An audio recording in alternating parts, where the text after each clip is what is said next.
X in my name is not just a symbol or a target sign. A spell that attracts all who spit facts online all the time. Can you see it? All the ones who drag my name every single day. Can you see it? Can you see it? Can you see it? They keep saying you don't have what it takes to carve out your own name underneath the shadows of gods. And I keep waiting for the day disbelievers say I flew way too close to the sun. I wait, but it never really comes. The X in my name is not just a symbol or a target sign. A spell that attracts all who spit facts online all the time. The X in my name is not just a symbol or a target sign. A force that compels all to rebel from all right shackled minds. Why do they just stand there against when they fall from the battles I have overcome? You feel it, feel the cope and the seething tone that they make while I stand up, man among gods. And I keep vaping with my mill, shooting ropes in my cold that faces towards the sun. They hate, but I'm sitting comfy with their mom. The X in my name is not just a symbol or a target sign. A spell that attracts all who spit facts online all the time. The X in my name is not just a symbol or a target sign. A force that compels all to rebel from all that shackled mind.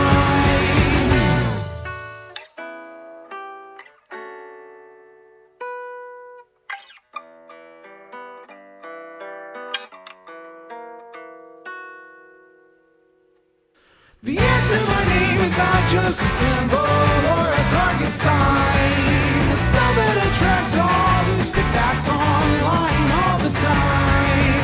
The X in my name is not just a symbol or a target sign. A force that compels all to rebel from all right shackled minds. It's you and me, your mom, it's me. I'll take another hit from my name. You'll see now, watch me not now, punch your face now. Show you how.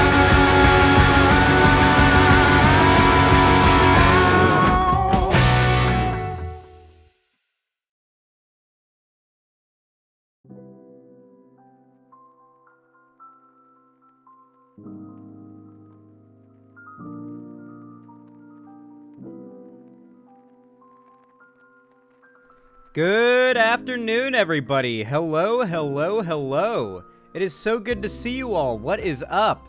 Damn, it's so bright out and like shining through my windows, you can't see the lights on the wall. Hey, everybody. Welcome. It's so good to see all of you. Thank you for coming.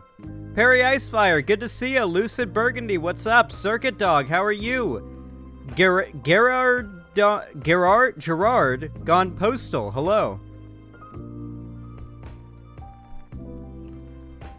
Heavy Gretel, good to see ya. Transgender Gal, what's up? 000 Ashroom _00, what's up?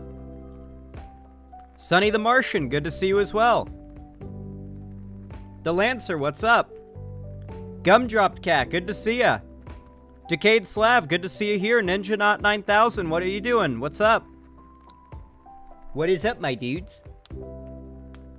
Lefty Jenna, good to see ya. Hello.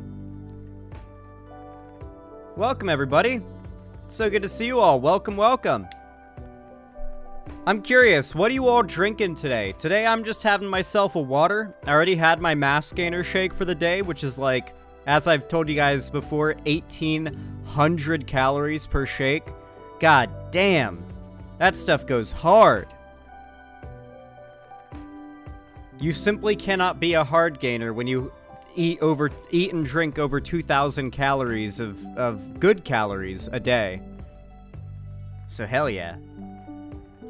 Semen, water, chocolate milk, question mark, water, air, Gatorade, Dr. Pepper, water, Sakura tea, C4 Skittles flavor, H2O, eating chicken, a delicious chicken stew. Hell yeah, Heavy Gretel. Water and Red Bull. Water, Red Bull. Again. Ice black tea. Chalky milk.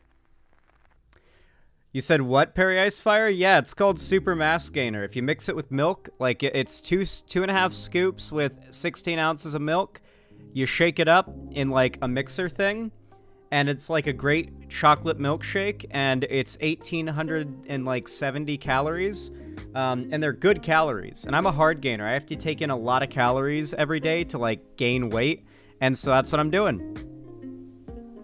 I want to be big, you know? Where is this being streamed? Where is his primary chat? Click that blue thing. See that little blue block on the top of the chat you're talking in? That popped up when you clicked into the stream, and it's right there unless you clicked like away on it. Click that. When's the next call-in stream? Soon, pretty soon. I'll do another one pretty soon. I've been meaning just to get like a big backlog of videos and segments done so I can do just a straight up call-ins only stream. Like from the start to the end, all call-ins. That's what I want to do. Also today, we will be resuming our watch party of From after stream today. If you have not already joined in on that, I highly recommend you do. They have been so fun. The show is so freaking cool. And we're finally going to be resuming with the end of Season 1 and then starting Season 2 tonight. So if you are one of the people who's been sitting out to wait for us to catch back up so you can resume with us, then now's the time to hop back in. We've had over 50 people joining at this point because the show's such a banger. We've gotten a lot of people hooked. So hopefully we can get even more. I would love to see like 70 people come to one of these watch parties. That would go so hard.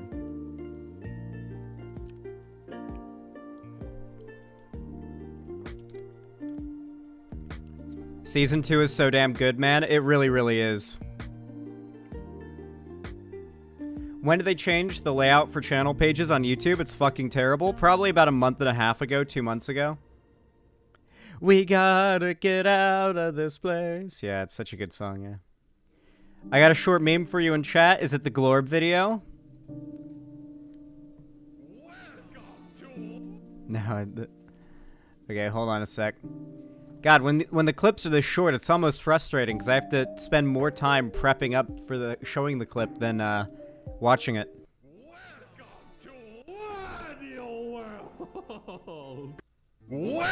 Okay. All right. I don't think we have the same sense of humor.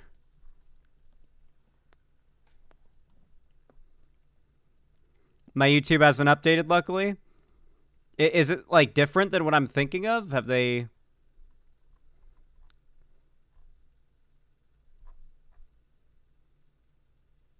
Good God, that is a terrible layout if that's new.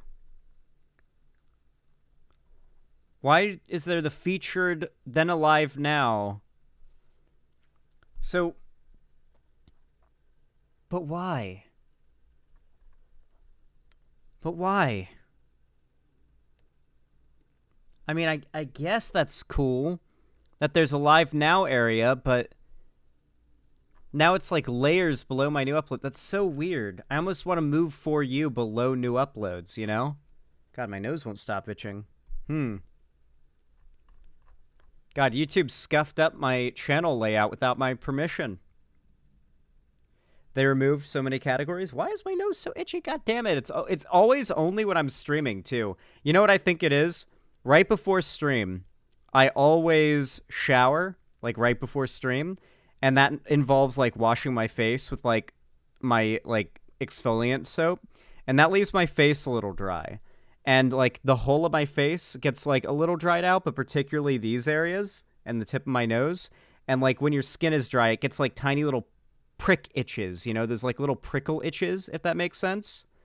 I think that's what it is. I think it's just like slightly dry skin from having just used like that exfoliant face soap on my face that like kind of dries it out a little.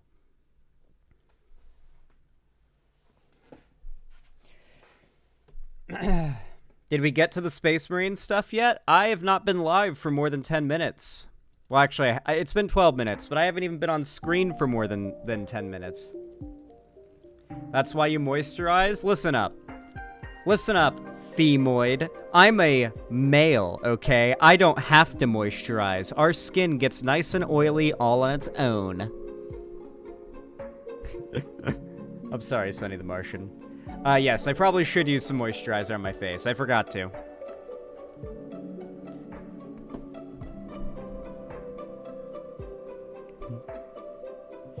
Femoid is crazy, LMAO. Have you guys not heard the word femoid before? How disconnected from politics could you be? That's what the incels call women, femoids. Sunscreen? I mean, I don't think I need sunscreen all that much. I don't live in a very sunny place, and like even then I don't like constantly beat down. Like, I'm from Florida, okay? No amount of sun in Seattle's going to be scary to me. I'm sorry, unless I'm like up on a mountain where there's snow, in which case sunglasses and sunscreen for sure. But you know, it's very, very cloudy here, very overcast most days. My sun protection is the roof and the walls and a little bit of the earth.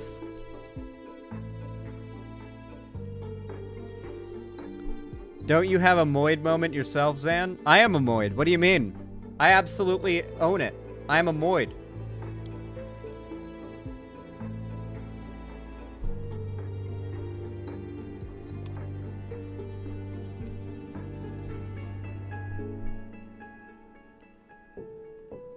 Interesting, Delancer.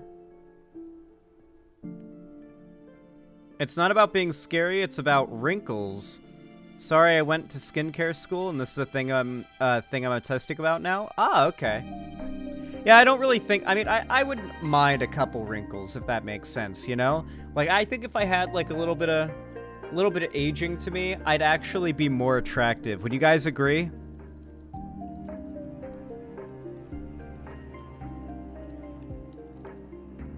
What do you guys think, chat? Eh? You guys don't want me to experience twink death? You guys like me better young and skinny? I think you'd age pretty well. Why would you want twink death? That's pretty gay, Decayed Slav. You do what you want, Zan. Thank you. You should grow out a full beard and put on some muscle, to be completely honest. Well, that's... Oh, quite honest, yeah. I mean, I already have been doing that. Do you know what mass gainer is? Yeah, I've already been packing in calories and working out, so it's just kind of a time has to pass sort of thing, you know? I wish I could just do one workout and have, like, 5 mass gainer shakes and be like, whoop, damn, look at me.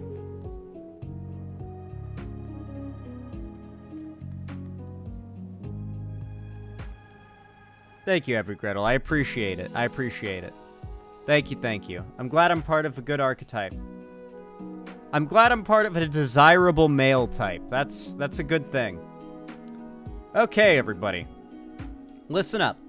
I want today's stream to be a little faster than most streams, since I am starting a little later than I like to.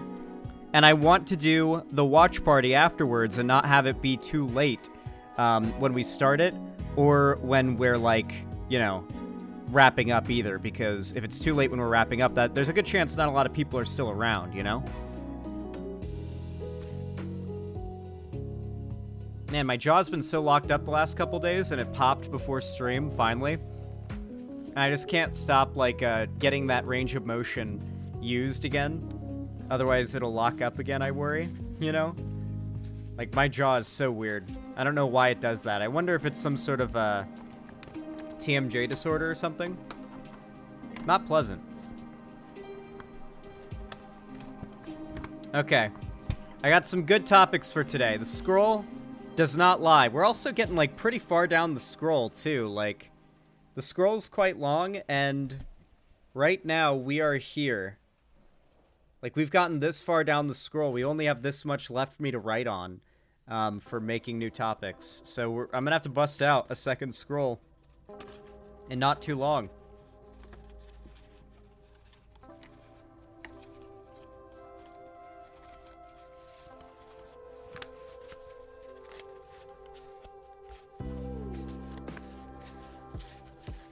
Alright.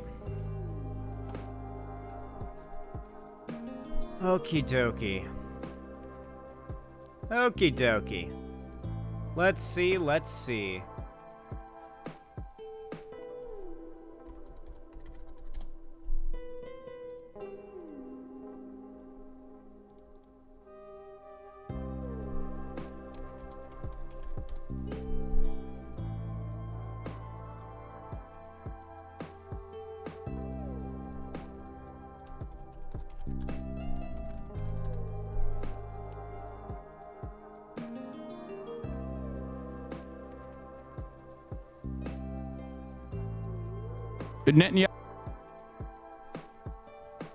All right.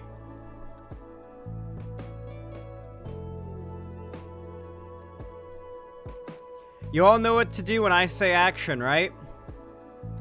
3, 2, 1, action. All right, everybody. I mean, I'm not even going to do my usual intro where I talk about how much you should know that I don't like Hassan, nor am I even going to do my whole breakdown of the many times in which he has indicated the fact that his politics are not very genuine or sincere, more so than he has very strong emotions attached to certain issues, and an audience who basically has him held hostage at this point, as his numbers continue to drop, forcing him to niche down further and become more audience captured to the audience that he still has. And, you know, I get my fair share of shit even from my fans for criticizing Hassan because they still like him, even after all the defending Russia stuff, the defending China stuff, the now defending Iran stuff, it seems. And, of course, defending Hamas and many other things. His politics are basically just he hates America, despite being at the top of the social and economic ladder in America, and he makes his millions off of shit-talking America and praising its enemies. So, with that in mind, he put out a video where, very much in character for himself, he ends up sensationalizing what has happened recently with Iran launching a drone, like a volley of drones at Israel. Now, obviously, there's some cause for worry, I think. It's not like, I don't think it's malicious if you're worried or kind of, you know, afraid when stuff like this happens. Certainly of, like, say, American soldier boots on the ground in Iran or back in the Middle East or whatever. But this is very unlikely. Biden has even said that this isn't happening. And I really am getting tired of this constant World War III is about to happen. There's about to be another draft. Sort of fear-mongering that pretty much everybody does, right and left, but Hassan, notably, is one of the biggest lefty figures who does this kind of thing. There's never going to be another draft. World War III is not coming. And hating America is not a valid political, like, ideal, you know? Like, everything America does is bad by principle, rather than on a case-by-case basis, considering the evidence and the parties involved. Regardless, we're gonna go ahead and watch this video, because it's now getting Hassan absolutely cooked on Twitter. For just an example, I'm gonna take a sip of water and read just a few of these tweets.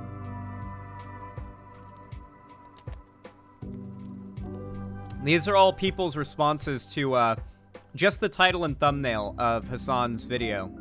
Hassan swings and misses again from Alt History Cody. Yo, can we talk about how irresponsible Hassan is being with his platform and huge audience, or with his huge platform and audience? From DShadow25? Yeah, it's a good point. Hassan rates... Oh, that's nothing to do with this. God, please draft Hassan into the army. Oh, come on. You can do this, mouse. El Hassan. Nothing ever happens. This is, of course, a very important thing you guys need to remember. Nothing ever happens, alright? Listen to me, Nothing Bros. We hold the line. Nothing ever happens. Nothing will happen. Nothing's gonna happen from all this. We're holding the line. Nothing ever happens, okay? God. I love that meme. Anyway, we really do hope that nothing ever happens, to be very fair here. We do not want World War III, a draft, or nuclear war. It's not going to happen. But Hassan is desperate to drum up, like, concern clicks, views, and, you know, attention. And so he decided to say World War III is about to happen. This really is just sort of in character for Hassan, but for some reason I thought he might be above this type of obvious clickbait. Anyway, let's take a look at the video. It's 30 whole ass minutes long, and Hassan is, like, really... Like, I can't stand the guy, so we're probably not watching the whole thing, but I did turn it up to 1.3 times speed, so we'll get a fair chunk of it watched, you know? Let's see. Why does Hassan think World War III is going to happen? The least trustworthy predictor of anything involving foreign policy and war... in all of the lefty sphere, let's hear his predictions about how this is going to lead to World War III. At least we know now it's not going to happen because he said it will. Netanyahu's warplane is out. It's in the air. Drones are on their way. Iraqi security officials have confirmed that dozens of one-way suicide drones have been detected over southern and eastern Iraq after entering via Iranian airspace, and that they are heading west. So let's see where this goes. Here it is. These drones will likely take many hours to reach Israel if launched from Iran. If cruise missiles are used, they are likely to be launched in the coming hours, as they take a few hours to reach Israel, and then ballistic missiles will be launched last if they are to be used, and they take less than 10 minutes to reach Israel. Will the Turkish... Let's count how many times Hassan uses Twitter links solely as his sources for things. I know this is when everything was initially unfolding, but let's see if Hassan goes anywhere other than Twitter at any point in this video, at least the parts that we watch, to get his information. Because it's always really funny when you watch a Hassan segment where he's like making an argument or like researching something, and you see all of his research tabs and all of his like, here's his evidence and where he's getting his news from tabs, and they're all Twitter links. Like, there'll be one or two like Al Jazeera links in there, maybe like one link to, I don't even know, just some fucking tanky shit, but it's pretty much all Twitter links just crammed together on that bar above everything else. U.S. bases will drag Turkey into it. I mean, we'll see. Depending on how Israel retaliates, because remember, Israel is the country that bombed, technically, Iranian soil in Damascus, in Syria. He's not wrong about that. Yes, this is a retaliatory attack from Iran. By bombing the Iranian consulate compound. This was a direct violation of international law. This was a direct violation and also a major escalation in this conflict. It's not about Israel showing restraint. It's about what America does. It was about what America does from the jump. The fact that Joe Biden, after October 7, gave a bare... Wait. It's about what America does? I mean, this is insane. For one, regardless of if America did anything right now in support of or neutral to Israel, Israel has a pretty powerful arsenal behind it due to decades and decades and decades of American private military corporation, like manufacturing and shipping, and the U.S. supplying them with funds and excess military equipment. So they have like quite the arsenal for retaliation and an even further escalation from what Iran did. Now, it's interesting to me that he's admitted that this was an escalation, but is now saying the ball is in America's court. So, what is the response from this supposed to be? Is America supposed to tell Netanyahu, hey, yeah, so listen, don't retaliate in any way against Iran for this, and also stop fighting Hamas at all, because there might be human casualties to make, like, lefties happy. This is a fantasy. I'm sorry.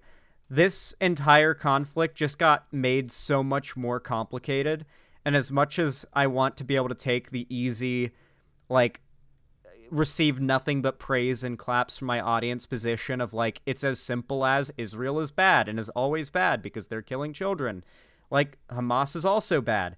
Iran's government is also quite fucking bad. We don't want them gaining a strong foothold by potentially crippling Israel, which is our foothold in the Middle East. We don't want Iran gaining a foothold in the Middle East. Hassan is American. I think he was born in America. He is a born American citizen. Like, he should have some level of concern about countries that are outright hostile towards America and its allies, who are actively developing nuclear capabilities as we speak, actively developing it, if not already done, probably not. The idea of being like, yeah, no, these are the good guys. Absolutely fucking insane, dude. I'm sorry. At this point, it is both a geopolitical, strategic move to back Israel at this point, especially if any potential conflict with Iran happens.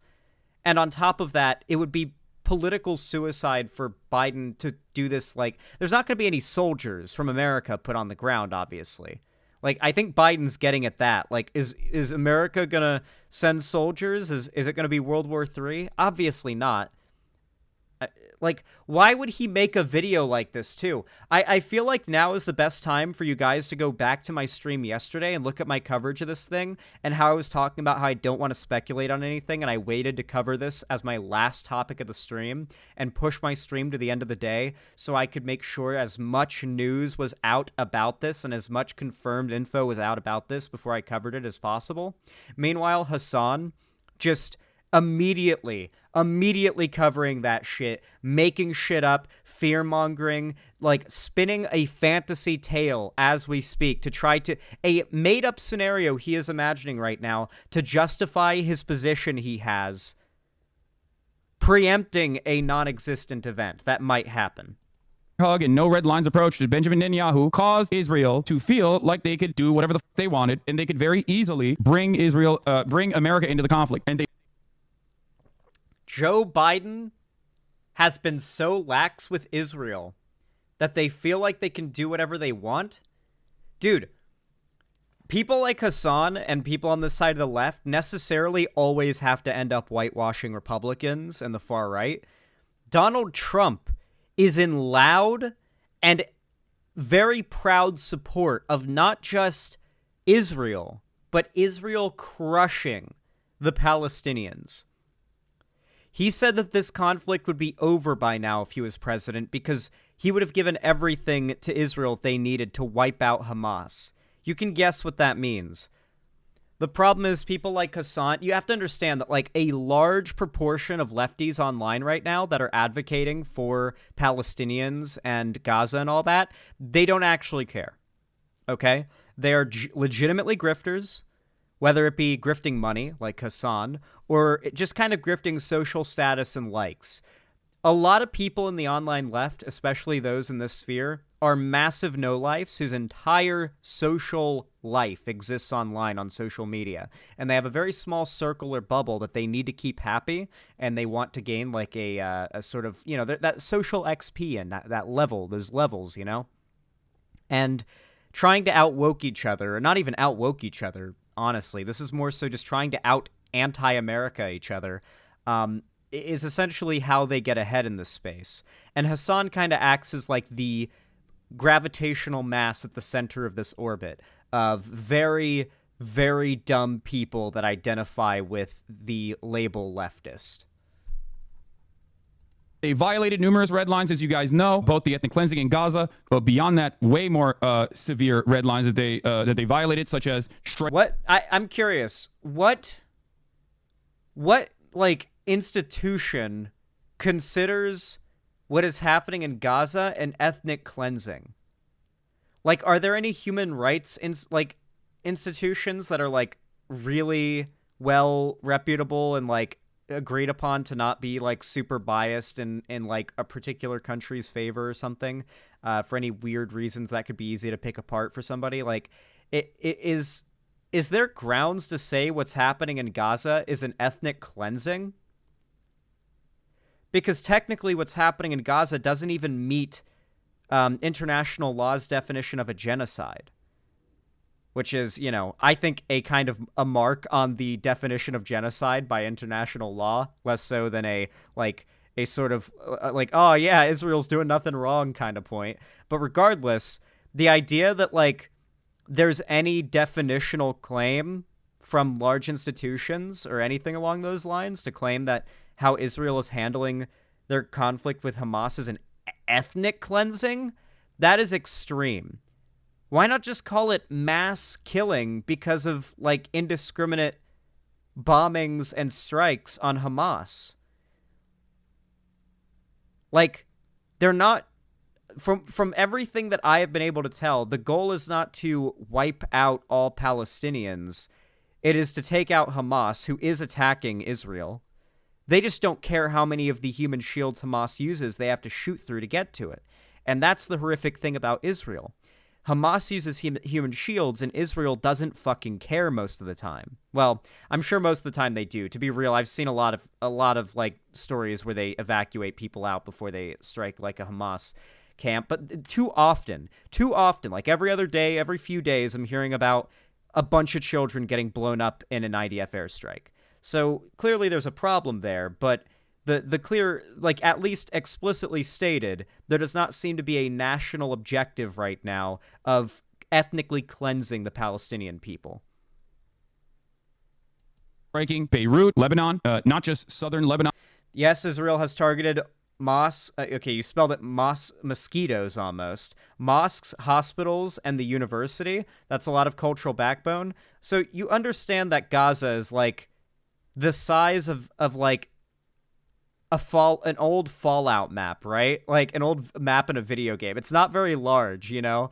Hamas controls that area and operates out of every intact, solid building that they can. They're in hospitals, they're in schools, they're in churches. They aren't, like, going to avoid those buildings. If anything, they're going to choose them because of the slightest chance that the IDF might not bomb those buildings because of what they are. That, like, I need you guys to think for a moment about these things. I know you guys just want to get mad at me because I'm not saying what you want me to say. I'm not falling into audience capture like Hassan does, and I actually do research, and I don't just repeat what's popular to say on Twitter, but I need you guys to just think for a moment. There's no evidence that Israel's currently conducting an ethnic cleansing. What they are conducting, however, this is not a defense of Israel. What they are conducting, however, is a mass colonization effort that involves the displacement and killing of countless people in another nation. So, this is not a defense of Israel. It's just that the way Hassan talks about this stuff is a problem. It may sound like I'm being, what's the word for it? Pedantic? It may sound like I'm being pedantic and like hyper fixating on certain definitions, but I think it's important to pay attention to the way Hassan words this stuff because it's very emotional on purpose. And there's a difference between evoking emotion on an important issue to motivate people to care and evoking emotion on an important issue to make people fall for your misinformation. Because Hassan's doing the latter, not the former here. But straight up striking Beirut, and then another red line when they struck the Iranian consulate and the Iranian consulate compound in Syria, in Damascus. Beyond that, obviously, there were, of course, locations that were attacking Americans versus the Iranian proxy groups in both Syria and Iraq. That is the norm, just like it was the norm for Hezbollah to strike targets in northern Syria versus Israel striking targets in southern Lebanon. But there were moments where Israel went above and beyond in the most belligerent fashion, likely escalating the tensions in the region and likely creating more destabilization with the hopes that they could bring the United States of America into the conflict directly. Benjamin Netanyahu's plane is already in the air, by the way. This is an amazing story by Tal Shalev, ahead of a possible... Biden won't do it. Unless America gets, like, directly striked or one of America's really close allies gets directly striked, not even Israel, but I mean, like, I don't know, Britain or something gets striked, I can't see America, I mean, even then, fuck. America putting boots in the ground, particularly Biden signing off on that, like, Biden issuing that executive order would be political suicide. He's already teetering on the edge of probability to win this election coming November, but I just don't see him signing that executive order and doing something that he damn well knows would be an extremely unpopular decision. Sorry, dude, but you look at the Israeli strategy, looking at a map, Israel has been trying to force Gazans to move south with death and destruction. They want to squeeze them all out through Egypt. You're blind, Zan. Your understanding, Xander Hall, is highly myopic. You realize you're one of these people. You're so emotional. I'm gonna ban you, okay? You're gonna take a nice rest tonight, I hope. I hope you go take a nap, have some hot chalky, maybe, like brew yourself some hot chocolate or a nice coffee, have yourself like a nice nap, take some deep breaths, you know, relax a little bit. I want you to think about this issue, and maybe when you wake up, you'll understand why you're dumb. No, I am not defending Israel. I know you very, very badly want to hear what I'm saying right now and hear it as a defense of Israel. What I am pointing out right now is that Hassan is trying very badly to weaponize the fact that you are all, and rightly so, very upset about the fact that countless, what is it, like, fuck, how many children has it been that have died in Gaza now? It's in the tens of thousands, nearly like 30K or something like that. It's a pretty, like, stark and fucking terrifying number. We are not defending Israel. I am not defending Israel. That's for damn sure. I am pointing out the fact that Hassan is weaponizing your anger, your emotional state that has been changed by this knowledge that there's nothing, it feels like there's nothing you can do about the fact that there are countless children dying in Gaza in order to make you not think with your head. You're not thinking. Who even watches Hassan? I mean, way more people than watch me. Like, I mean, what? Like, you could say that, but I mean, way more people watch Hassan than watch me. So, a lot of people, Astro Garlo. I mean, it's definitely a problem that a lot of people on the left think this way. It's not an insignificant number, unless, I mean, if it's an insignificant number of people who follow Hassan, then I don't even know how insignificant I am and my following is.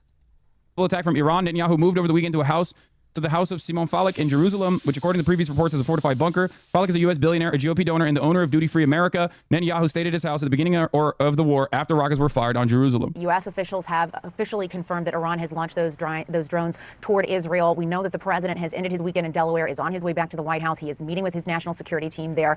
What more can you tell us about what they're going to be doing there? Who's meeting with him in that Situation Room? And also, I told you, by the way, that they would stop saying this is retaliatory the moment that drones were in the air, and approximately 23 minutes after the drones were in the air, they've already dropped the whole pretense, like, why Iran. This is literally false. I covered this last night, hours after Hassan did this entire segment, because I actually waited for later, like way later into the day, until information was actually out about this instead of just speculating, and they were still referring to it constantly as a retaliatory attack against Israel for the strike they did on their consulate.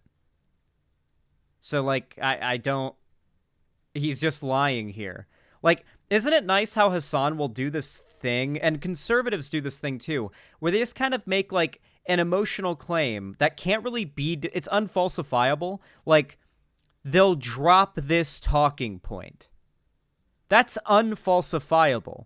There's no way I could, like, get him in a call and be like, prove that they were going to drop this talking point, or that they did. And technically I can, because I was like, I was covering this after he covered it. So this particular point I happen to know is bullshit and can prove that it's bullshit by, like, I guess I could bring up my stream from yesterday if you wanted. But most people would not have the prerequisite knowledge required, or even the thought to think of what he just said there as being a pretty baseless and bullshit claim. Like, yes, the media is going to drop this line of calling it a retaliation attack, which they did not do. But as long as he said they would do it, and people forgot that he said that, and it just had the effect of making people, for a moment, a little angrier at America, then they move on, and it's not a big deal. Hassan is arguably just a left-wing person, a left-leaning person, who uses the same exact strategies across the board as conservatives, not just for gaining a following, but for engaging with politics, just as dishonest as a conservative, despite holding superficially progressive values. Did this and are reframing the narrative as Iran struck first. And you will see red lines are being crossed by Iran against Israel is the standing narrative. So quickly did it change. Yesterday, I told you yesterday that this was going to happen, and it's already happening. Israel has a right to defend itself. It has not happened. It has been referred to as a retaliatory attack by at least CNN, which my understanding, this is literally what Hassan's watching, is CNN. We literally covered When was I live covering this? It would have been me and Hassan are in the same time zone. I'm in Seattle, he's in LA, so like we're on the same time zone. So for him, this would have been he covers his time. Damn it. Can we see 4:23 p.m. Eastern time? So that would have been 7 p.m. I ended my stream at, like, what, 8 or 9 last night? I think it was, like, 9. So I would have been doing that segment around 9 p.m. PST, and he was doing this around 7.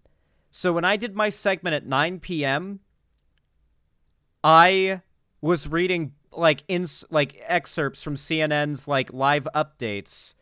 I was reading, like, excerpts from CNN's live updates where they were referring to it as a retaliatory attack.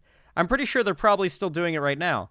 Much as I disagree with Zan on this, by definition, what Israel is doing isn't ethnic cleansing. Wait a second. Then what do you disagree with me on here in Anzi Web? Wait, what? As much as I disagree with Zan on this, by definition, what Israel is doing isn't ethnic cleansing. So my argument is, I don't like Israel, and I'm not defending them, but what they're doing isn't ethnic cleansing, and calling it that is just emotional manipulation of people's beliefs. This is literally that one meme where it says, where like, the guy, like, replies no to the lady, and then repeats exactly what she said on Twitter. Jesus Christ, what do you disagree with? I genuinely think that Hassan just, like, he is so successful at manipulating people's emotions. Like, they will hear me say something that they agree with, but I'm criticizing Hassan, and Hassan's saying America bad. So surely I must be in the wrong. So even though there's nothing that you could necessarily say that I said wrong, I have to be in the wrong anyway, I guess. Okay. Is going to be the meta again. At the same time, I do think it's important to underscore that Iran has been very clear and has telegraphed that it will mete out a retaliation for that attack on the Iranian compound, the diplomatic embassy compound in Damascus on April 1st. And so some are extrapolating from that by telegraphing it so clearly, Iran is trying to find that precise point. And this is where it gets dangerous and difficult.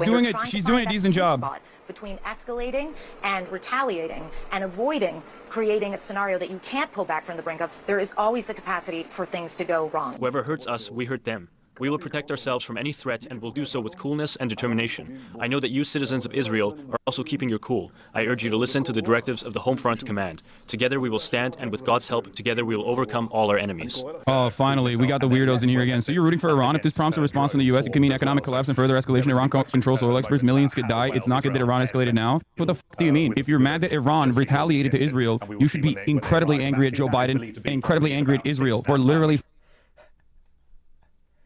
You should support Iran because, like, this literally makes no fucking sense. He is just desperate, mind you, during election year, to push his left-leaning, potentially Democrat voting audience not to vote.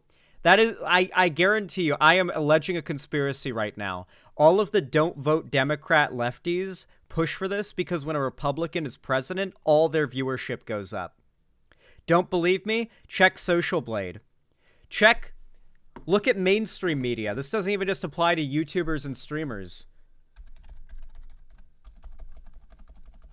Media viewership takes hit in first 100 days of Biden presidency.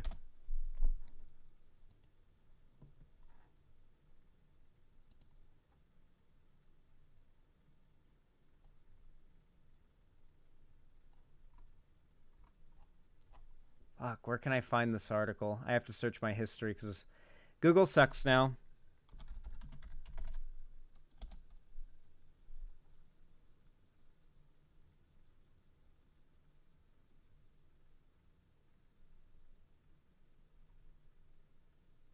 Yep, here it is, The Hill. Okay, had to find it in my search history.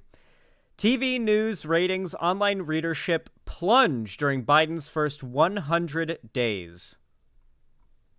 So here's like a segment that they did on this topic, I guess.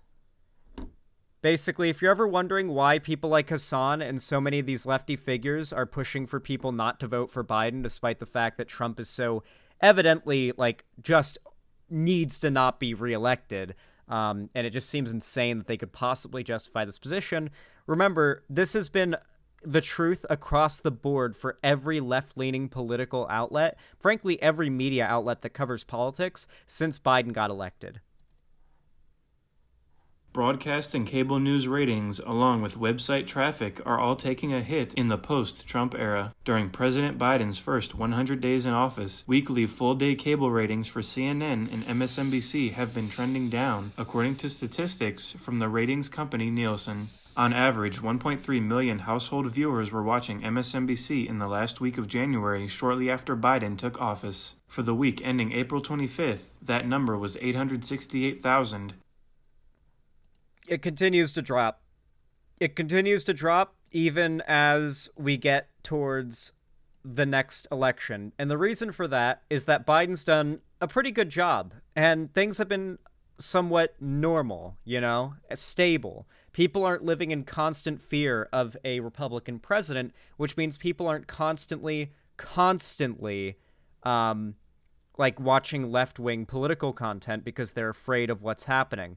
Things have been getting bad all around the country, sure, but without sort of a central figure to tie it all together who holds a strong position of power, it's hard to get that desire and that sort of like motivation to be politically active going on. And Hassan's numbers have been dropping quite immensely as of late.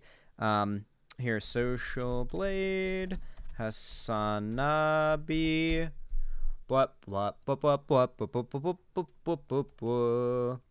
yeah, look at this. This is his main YouTube channel. Or is this his Twitch? Yeah, this is his Twitch. Holy shit. Yeah, he's losing followers every day. He's live right now, and he's gained 1,000 followers today, but he's lost 4,000 followers on Twitch in the last 30 days. He's in the negative per month. If we look at his gained followers, is this YouTube? Huh. No, this is his Twitch. It doesn't show you, like, his constant viewership, unfortunately. Like, what his concurrent viewers per stream are. It just shows you what is, like... I don't know why it's bugged out here. But you can see for his gained followers, it's just... It's dropping. He's now, like, losing. What was the dip? I have no clue what this dip was. Maybe he deleted a bunch of VODs or something? No fucking idea. Hassans. Like, you can go back to, like, 2019, and you can see, like, 2020, 2021. During the midst of the election time, everything spiked. During the midst of the election. Hassan's entire uprising happened from the beginning of 2019 up until the, like, end of the election, and then, oh, what happened after Biden got elected? You know, he managed to get a few spikes back up, but ever since then, just like every other figure and lefty YouTuber and streamer across the board, besides maybe a few people like Destiny, who's been pretty solidly rising, like, he's just been pittering out. Because the fact is, the left only does well in terms of media coverage of, frankly, anything when times are bad. And so Hassan needs times to be bad again. There needs to be a pandemic going on with people. Like, notice how different Hassan's coverage of the Democrats compared to the Republicans was when the Republicans were in power. When Trump was in power, when COVID was happening and all that, it was nonstop criticism of conservatives, nonstop criticism of anti-vaxxers and anti-maskers, talking about how big a deal COVID is, how many people are dying. But now that we're at threat of repeating all of that again, he encourages people to do nothing about it.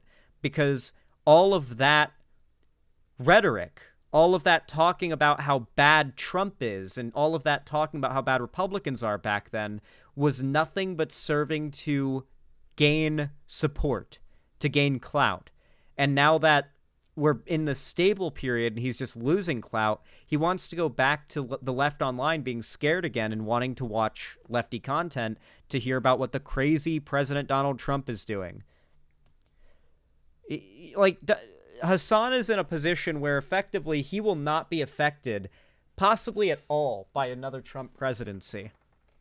Even if the worst case scenario happens, he's very wealthy.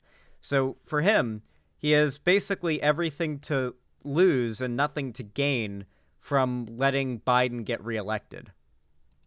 Getting it to this level, for allowing Israel to feel comfortable in drawing the United States into this broader conflict. Iran didn't escalate. Iran retaliated. If Clarissa Ward on CNN can understand that fact, if Clarissa Ward on CNN is saying that Iran is trying to retaliate in an even fashion so that they do not... Wait, now he's coping. Wait, he just said they're dropping the retaliation talking point, and now he's saying, wait, okay, so even if she on CNN is saying it's retaliation, then it's very obvious. It's like, wait, you just said that all the media was dropping that point, and they just said that it was retaliation, so you had to quick think up a way of making that not be an instant disapproval of your bullshit point you made before.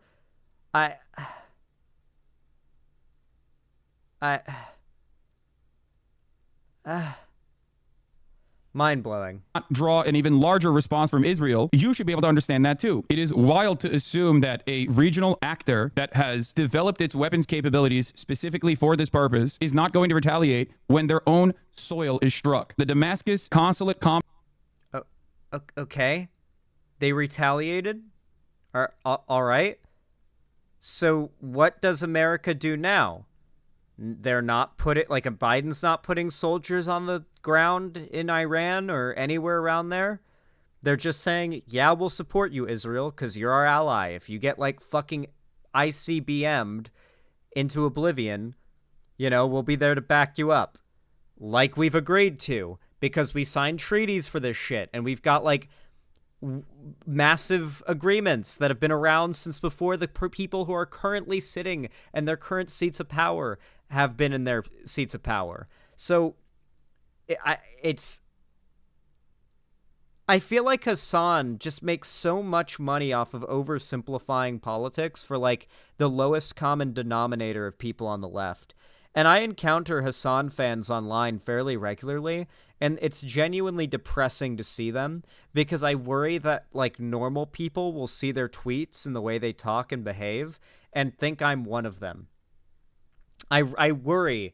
The only time I ever feel self-conscious and worried is that I worry that normal people will think I'm with Hassan and that I'm him, I truly despise him and hope to God that nobody thinks that I am like him.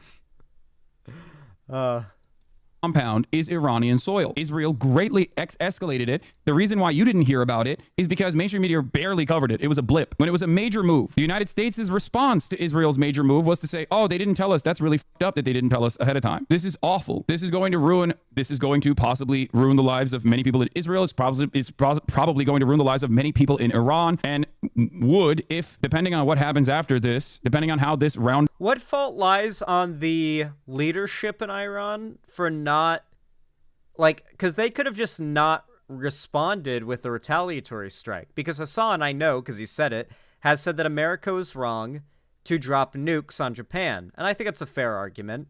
But that was a retaliatory strike to Japan striking Pearl Harbor, our own land. Also indigenous land, too. So it's like, you could argue that was also like an incursion on indigenous territory, of which the Japanese did a lot of during World War II, by the way. So it's like, why was that bad? But what Iran is doing is not. Granted, Iran did not nuke Israel, but I think if Iran nuked Israel, we would probably see Hassan do a Iran W stream. We all know that if Iran nuked Israel, Hassan's next stream would be Massive Iran W. That would be the title of it. You know that, right? Like, without a single drop of shame, and he would just be praising Iran despite the countless incinerated civilians.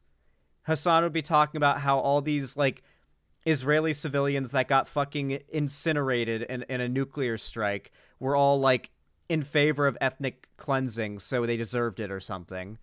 And if you think that's crazy, then you've never seen the side of lefty Twitter that says it's okay to rape women as long as they're Nazis or racists or really far right. Because there are people on the left who are truly that vile. Of retaliation goes and how Israel chooses to escalate, and given that they've been violent and belligerent from the jump, which caused this retaliation to happen to begin with, I worry that this will have global consequences. I hope not, but the next couple of days will determine the future of this planet. It can be a tempered approach. The United States will rein in Israel and say, listen, they took pot shots back at you after you took pot shots. You just got to take the L here. Or it can mean full-scale global conflict. I have a little faith in the USA that can handle this appropriately. The reason why this is happening today is because the USA has not handled it appropriately. What do you mean? Handle it appropriately? Okay, for one, I do not in any way, shape, or form trust a Hassan fan's judgment of what is an appropriate way to respond to this. What would be the appropriate way to respond to this? I don't think that the average person even has enough knowledge about the, like, about what's going on here to be able to make that decision. There's a reason why. People were posting on Twitter. I don't know if this is real or not, so take it with a grain of salt. But if it is, it's quite funny, and I think it probably is. The Papa John's down the street from the Pentagon, like maybe 2 blocks away, saw like a maybe 120 to 140% increase in activity for sales and like and business down the street, like from the Pentagon during this whole thing. Oh, I saw that too, Zan. Yeah, like it seems like all the people in the Pentagon, they're stocking up on pizza big time. They're pulling an all-nighter, eating pizza and planning shit with like a big projector board talking about information and intel that we will never have, at least until that stuff gets declassified in like 30 years or something. So it's just hilarious to me how these random like Hassan subs think they know anything about. My argument here is that none of us know enough about geopolitics to say what the appropriate way to respond to this is. These people are arguing they know and they don't trust America to make that decision. I'd argue America has a pretty good track record considering where it stands on the world totem pole. If Anthony Blinken, like he tweeted on October 8th, urged Israel to de-escalate and urged restraint for Israel, if that tweet had been kept up after that meeting with Hakan Fidan, Turkish Foreign Minister Hakan Fidan, after Anthony Blinken and Hakan Fidan had a conversation on October 8th, that was something that Anthony Blinken tweeted and deleted very quickly. If that was the attitude from October 8th, it would have never gotten to this point because Israel would know that there are red lines. Israel would know that there are boundaries that they cannot cross if they demand unconditional support from the United States of America. Biden, on the other hand, reaffirmed his commitment to Israel, said that there were no red lines, symbolically bear-hugged Benjamin Netanyahu, and said, go all out. You've watched what Israel has done. He did not say go all out. He said we stand with Israel because Israel is our ally. Nothing here has changed. I will say it's sad that we have to go back to Biden like openly like praising Israel because of this attack, as opposed to the pretty clear criticism he's been giving lately and being like the headliner of the Gaza ceasefire, the Gaza-Israel ceasefire. But obviously none of that was ever given as credit to Biden. Nothing that Biden does that could actually lead to less Palestinian people getting hurt will be covered by the likes of Hassan. That will never, ever happen because Hassan doesn't care about the Palestinians that are going to live. Hassan cares about the dead and wounded Palestinians that he can weaponize for content. This is all about content and clout farming at the end of the day. In the last 6 months after that. When you tell Israel no red lines, they're going to keep crossing the red lines that other regional actors have drawn. Understandable red lines that other regional actors have drawn. You let the dog off the leash. That's the point. Okay, official IRGC statement. Breaking. Iran's Islamic Revolutionary Guard Corps releases a statement. In response to the crime of the Zionist regime and the attack on the consular section of the Iranian embassy in Damascus, the IRGC Air Force hit certain targets in the territories of the Zionist regime with dozens of drones. Has he, the only thing he's used that isn't Twitter as a source is CNN, which he's been like ripping on the whole time and just lying about what they would say. Does he ever use a single source that's not, oh, this isn't CNN, Reuters. Okay. He actually uses Reuters. Iran says it wouldn't need to retaliate if UN had condemned strike on Damascus. Why would that make a difference? Why would a condemnation, this is just the government of a country making a decision. They don't even have a democracy in Iran, do they? Like, is Hassan arguing that the people of Iran, like, made this decision? I'm not going to make a claim that I know what the general consensus is among, like, Iranian citizens, but, like, I'm assuming that, like, this wasn't a decision made democratically. It was a decision made unilaterally. So... It's a theocracy? Okay, yeah, of course Hassan's defending it then. Okay, that makes sense. Man, a lot of... He really loves Twitter, doesn't he? He used one non-Twitter source outside of his dunking on CNN. Like, I've skimmed through all of this. He's used one Look how many tweets he goes through. People in Israel. Montana stands with them against this unprovoked attack. Unprovoked attack from Iran. To be fair, he's from Montana, bro. They don't got internet over there, okay? He probably doesn't know. He gets his information from carrier pigeon. I can't shit on him too hard, you know what? Carrier pigeon? Okay. It's Montana. It would be by horse or, like, goat or something, but all right. Like, something that grazes, because it's Montana, but all right. Anyway, Hassan... getting absolutely cooked right now. We love to see it.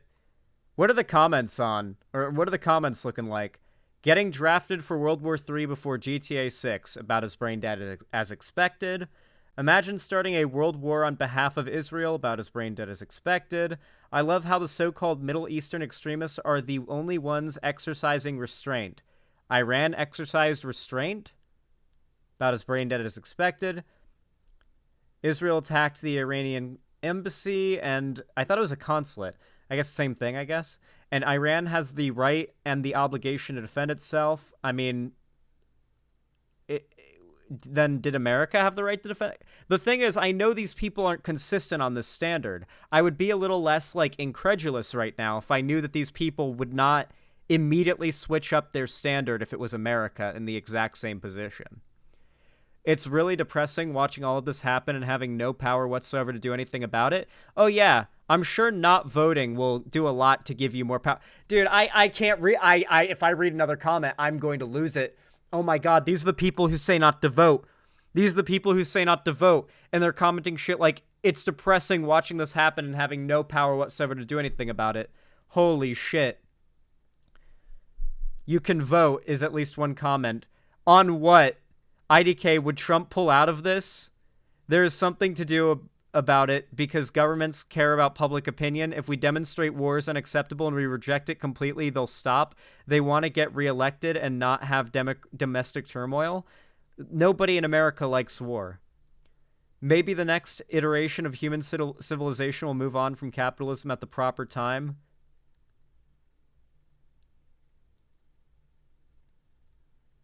Yeah, vote for the same policy, different lunatic. So yeah, they all immediately get angry if you suggest voting as a way of having any way of having, like, any method of having power over outcomes that occur around the world. God, I really hate this side of the left. I hope that Hassan and the types of content creators that he has fostered and empowered die off soon. It really is a blight. It is a true blight, and I worry that the left and the right online, effectively, might end up being somewhat comparable in terms of their lack of commitment to the truth. Obviously, the left will never be as bad as the right online because the left doesn't stand for, like, pure hatred and, like, evil in the same way the right does, but there's a difference between being on the right side politically and having a dedication to caring about reality, and those aren't mutually those are mutually exclusive things, you know. They aren't the same thing, you know? Like, there are plenty of lefties who don't care about the truth or reality. They just care about their ideology. And they have the right ideology, or at least mostly right ideology, but their way of reaching those conclusions is bad. And if their way of reaching conclusions is bad, that means their way of engaging with politics and issues is typically going to be bad as well. And that's so many Hassan fans have encountered, but not all of them. I mean, Hassan has very broad normie appeal. Most Hassan fans are honestly just sort of normal people, but those people are quite quickly kind of draining away from his community as his numbers drop, and they're like moving to other people. Primarily Destiny. Like, Destiny's numbers have shot up massively as Hassan's numbers have dropped, which I'm sure he's very happy about. That's got to be pretty, what's the word for it? Satisfying revenge against Hassan, I guess. But if Hassan's career dies, then the same probably happens to Destiny too? No, definitely not. No. Destiny's been around a lot longer than Hassan, and will certainly outlive Hassan. Probably coming out of this whole thing larger than he was when he met Hassan. Oh, I agree, Lefty Jenna, but unfortunately, like, if I could trade, like, Hassan falling off for Destiny being the biggest political figure, I would. Like, Destiny can be, like, a little cringe on quite a few issues, and particularly, like, he's been extraordinarily awful to people that I like, but his politics are such that I would prefer if he was, like, the largest political figure rather than someone like Russell Brand, you know? Or, you know, even someone on the left like Hassan. If Hassan could just fall off the face of the earth, then Destiny would be the biggest, like, political streamer. I would take that trade. That's fair? I think that's very fair. I think it's very, very fair. But I'm curious what you guys think, so comment down below. I really am curious. I like reading your comments, especially lately. They've been quite interesting. Very interesting indeed. If you want to support the channel also, please consider leaving a like. Every single thumbs up really does go a very long way to support the channel, so it means a lot to me when you guys drop those little thumbs up. It takes half a second, and each one means a lot, so seriously, consider dropping one. Whether you're watching live, or as a video, or on a VOD, I really do appreciate it.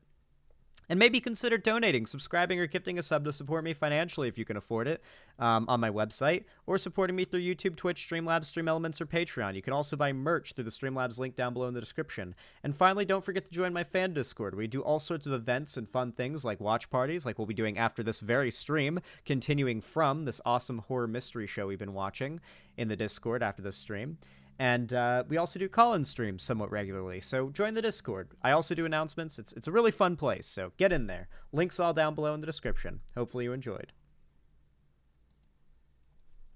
All right. What do you guys think of that segment?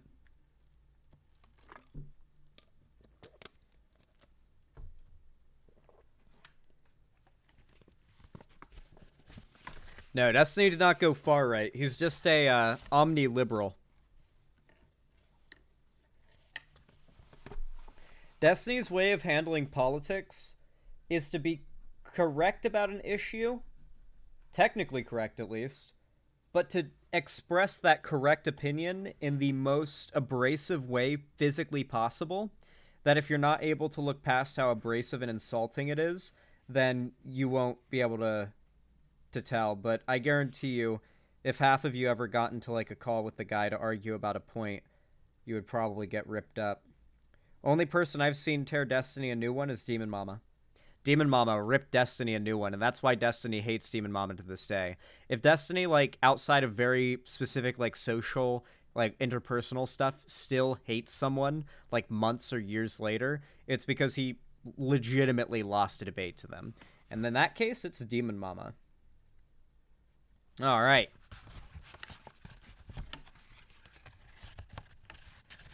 I think Vosh has probably done pretty, like, alright in his conversations with Destiny, but I'd say they were pretty evenly matched. It's hard to say that, like, one person really, like, owned the other person. In the case of the conversation between Destiny and Demon Mama, I don't even think that their conversation was ever uploaded by Destiny, because Destiny really doesn't want to give Demon Mama a platform. And on top of that, Destiny got absurdly mad during that debate, like, yelling over and over again, as Demon Mama's just like, are you mad or something? Like, what's going on? And then Destiny eventually started yelling, are you mad? Are you mad? Are you mad? Are you mad? Are you mad? Are you mad? Are you mad? Are you mad? Are you mad? Are you mad? Are you mad? Are you mad? Are you mad? Are you mad? Are you mad? Are you mad? I think he did it, like, a while longer than I even did there. Like, I don't know if it was, like, he had I don't know if he had, like, he started tweaking for a moment or what, but I think Demon Mama actually got to him. Like, hold on.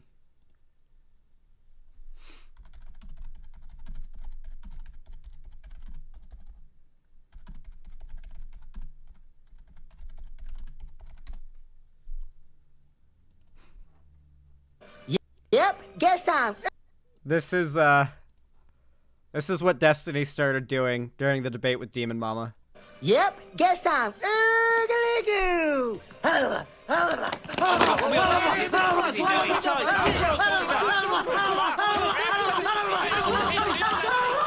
Yep. Pretty much. Pretty much.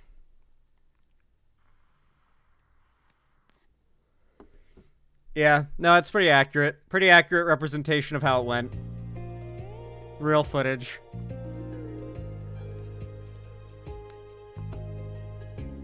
The 4K, real. Didn't Vosh get caught with his folder? Yeah, his taxes folder was open on stream. It's a rough scene. This is why you always keep it in the taxes 2017 folder. I guess he learned his lesson. Nah, he's getting his hide tanned a little bit over that still, it seems. But yeah. Are you mad? Are you mad? Are you mad? Are you mad? Are you mad? Yeah. Got caught what? Liking horses? Yeah, bro, we already knew that. I'm gonna be honest. I was under the impression that he wanted to be the horse. But some of those images suggest that he doesn't want to be the horse. I don't know, it's hard to gauge.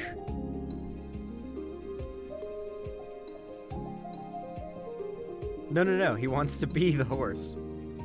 Yeah. Have you seen that one meme where it's like the couple and like the guy, or is it the girl? I don't remember. It's one of the people in the couple is explaining to the other one, like, no.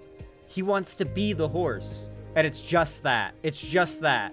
There's no other context to it, just that one panel. And you know what it's in reference to. You know.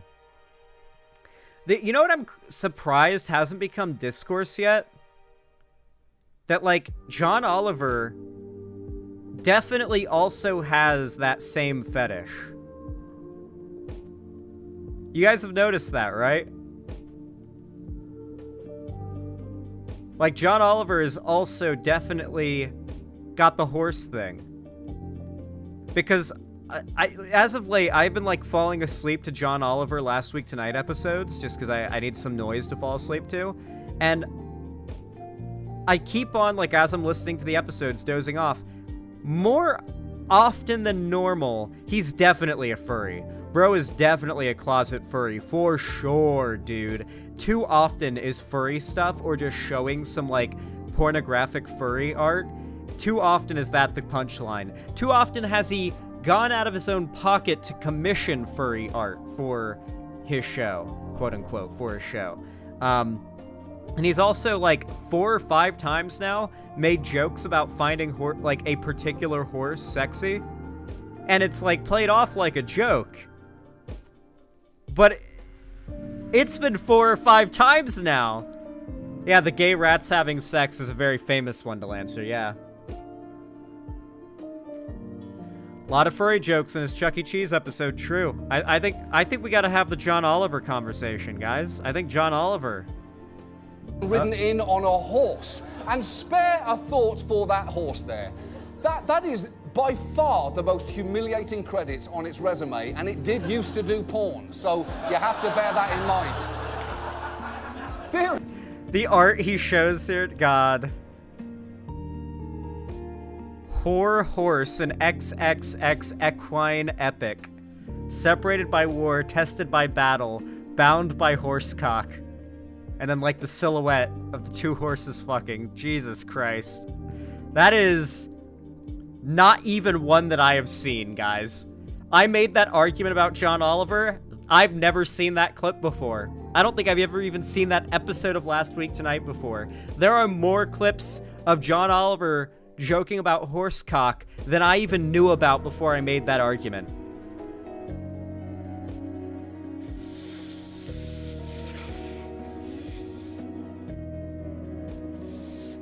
I love when I, like, make an argument where I say, there's a lot of evidence of this thing. I've seen it. And then somebody links me a piece of that evidence, and it's one that I haven't even seen yet before making that claim. It's a new piece of evidence on top of the pile. Did you see that Alabama city that hasn't held an election since before the Civil Rights Bill passed? We should go bring some democracy over there. I smell oil.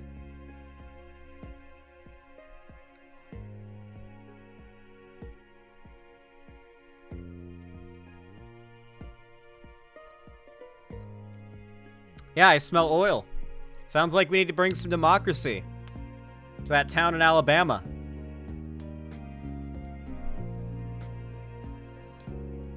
Guys, last night, or today actually, it was earlier today, not last night, I ordered it. $45 for the shipping and everything total. It was all total $45. And hopefully in a few days, my Super Earth flag will be here. Should be big enough to fit roughly in that, like, area there. Probably not gonna put it right up against... Maybe I'll put it right up against the corner. Depends on how it looks. But I'm gonna have my Super Earth flag. And I'm gonna pin it to the wall right there. And I'm gonna be repping Super Earth in the background of my streams. My first decoration for my stream.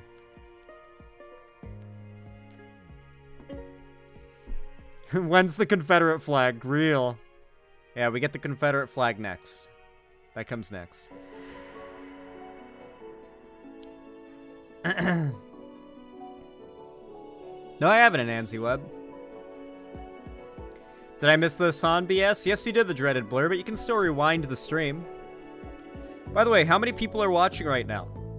I'm curious. Whoa! Holy crap, 327 people, and only 126 likes. Guys. Hello there, my name is Xander Hall, and I'd like to tell you about liking YouTube videos. If you didn't know, hitting that like button, that is to say the button that looks like this, like a thumbs up, actually instantly boosts the video, channel, stream, whatever it is that you're watching. Every individual like does this. Every single one, every single time. Okay? One like ever is not enough. You must like everything, every time, alright? You wonder, why is the right so much more successful online than the left? Look at that engagement. We got good viewership, but the engagement to viewership ratio is low. If we boost up that viewership to, or that engagement to viewership ratio, higher engagement to viewership, then the viewership continues to go up. And if we can maintain that ratio, then the viewership will just keep on going and going and going, and we like having a lot of people. Already done? I appreciate it. Thank you to everybody who's already liked. You guys are goated. You guys are truly goated. Yeah, do your part. Do the fucking Super Earth salute, hit the like button, and say, I'm doing my part. It's so dumb on the YouTube page how one has to close the chat to show the like button. Really? That's how you have to do it? On, like, mobile, I guess, maybe? That's so dumb. I'm sorry if you have to do, like, a few extra clicks to get it to work, but I promise you the like, even your single individual like, one extra like actually helps a lot. So much so that I like every video I upload. I am my first like on every upload and every stream VOD, because I know that single like from myself makes a difference, and I never forget to leave a like on my own content. And when I watch videos from YouTubers that I enjoy, streamers that I enjoy, I reflexively, instantly hit the like button. And if it's a video that I watch frequently, like I rewatch the video, sometimes I accidentally unlike it, because I reflexively hit the like button and re-liking it unlikes it, and I have to re-hit it again to re-like it, because I forgot I was rewatching a video that I've already liked before. So, you really want to make that a habit. It's my habit, and I will say that proudly. If I watch your content frequently, I am leaving a like on every one of your videos. I hope you know that.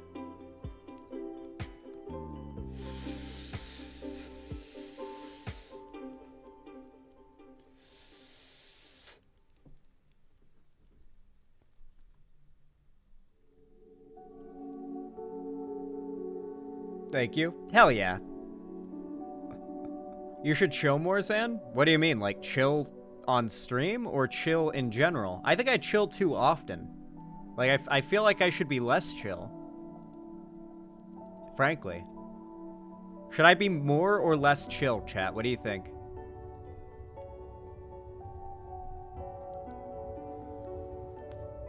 Stream is constantly chill? You're fine? Yeah, I don't know what, like, why would I need to chill more than I already am? I feel like I could do with being slightly less chill. Because if I was slightly less chill, I'd be just a little more on edge, you know? Like a little more, like you guys would just be like, a little more on the edge of your seat, and that keeps you watching, you know? I wish I could make my stream, I wish I could do horror politics streams. I mean, promote your, you should chill more. Oh, wait, hold on, I misread you. My bad. Jesus Christ, are my eyes going out, or did I just absolutely dyslexia that? You said shill, not chill. My bad, I'm so sorry, Trung Tran. My fault, I'm the idiot here. I'm the idiot. I'm the dumbass. I'm the dumb fuck. Show us your taxes folder, Xanderhall. Easy anxiety up. I don't have a taxes folder right now. I already did them. And I don't save porn. I genuinely don't know how someone can be so much of a gooner that they save porn. I feel like the more gooner thing to do, even, would be to be able to, like, instantly find your favorite porn off the internet, right? Wouldn't that be more of a gooner thing to be able to do? Saving porn is just, no matter what that porn is, it's just embarrassing and dumb. We live in the era of high-speed internet. You, like, why? And I'm not even referring to just the Vosh thing. I'm referring to people in general who do this. Why? We live in the era of high-speed internet. You don't need to download it. Eviscerate your fapping post-nut clarity shame.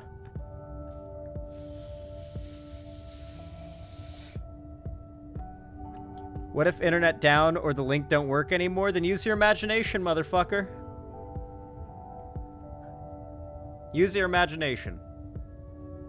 Or, potentially, have sex with a real human being. I know, it's a scary idea. That exists, I know, it does exist. You could do that. That's too hard, Zan? It's not that difficult. I know I'm a YouTuber, but I feel like if I just, like, started a quest right now and, like, got dressed in some nice clothes, put on some cologne, all that good stuff, like, slipped a condom in my pocket, I could bring home a pretty hot chick by the end of the night. I think I could do that. I think I could pull that off. And that's not just because I'm attractive. I think the lady at my local dispensary might be into me because she kind of comes off as a bit flirtatious, and she always strikes up long conversations with me.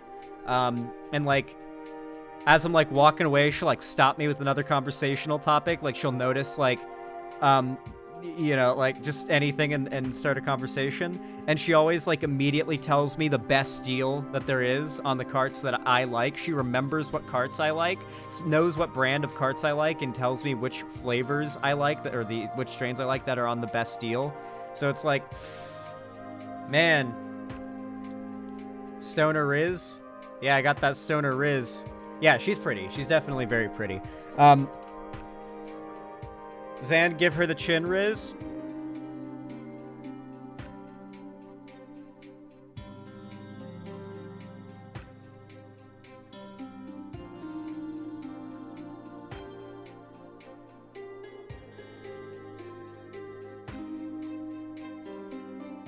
Maybe.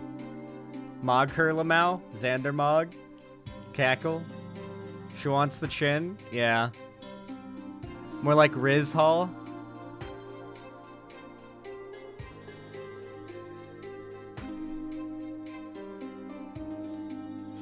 Xander Mog emote when? Yeah, eventually. One day. One day it'll happen.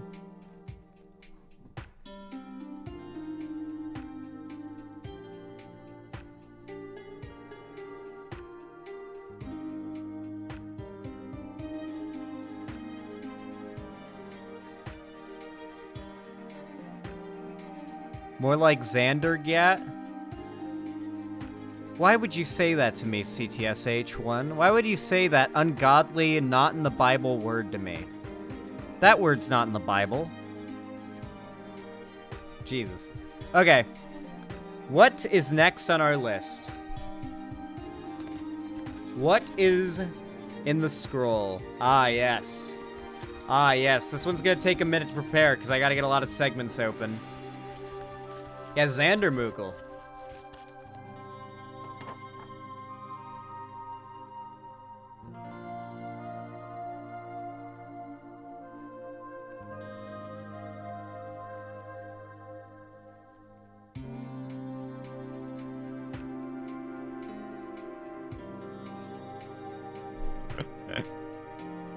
Stop staring at me like that. I'm so sorry. I know you probably hate that, but it's just how it is. It's just how it is. Sorry. Sorry. Sorry. Stop staring. Stop it. No, I'm doing it again.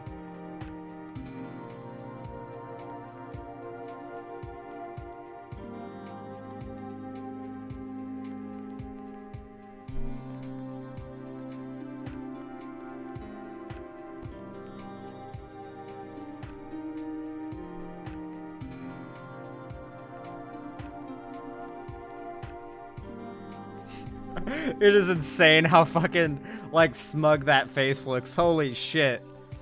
God damn. It is always, it never like, I have to keep myself from laughing while looking at my face while doing that. Guys, my dog is forcing me to pet him. Help. Aw, that's good to hear, Salt Dragon. Your dog loves you. I actually have my mom coming to visit with her little puppy in less than a week, I think. So I'm gonna get to see the puppy again. Yay! Yay! Let me show you guys what the puppy looks like. I'll find a really good picture. I've got one I can show that's very good. Got one that should be very easy to find here. Here it is. Oh my gosh. She usually does not sleep like this. I know a lot of dogs curl up in a little ball and they sleep somewhat similar to this, but she never does this. She always likes to lay on her back and sprawl out like a person and just lay like a sprawled out drunk on her back, you know? But my mom took a picture of her sleeping like really differently than how she normally does, and it's one of the best pictures of her. Look at this. Look at her. Look at this little puppy. Her little dog beans. Little paws are all together. She is the snuggliest dog you'll have ever met. She just, like, I go to sleep, and she's snuggled up against me. I wake up, and she's snuggled up against me. And she doesn't leave me through the entire night. I am her favorite person in the world. If we go outside, she chases me around the yard, like, faster than I can run. because she's got that, like, insane zoomy puppy energy. She's the best. She's the best. She's adorable. Cute little puppy. Hopefully I can do some content, some, like, puppy content in the future. That would be pretty nice.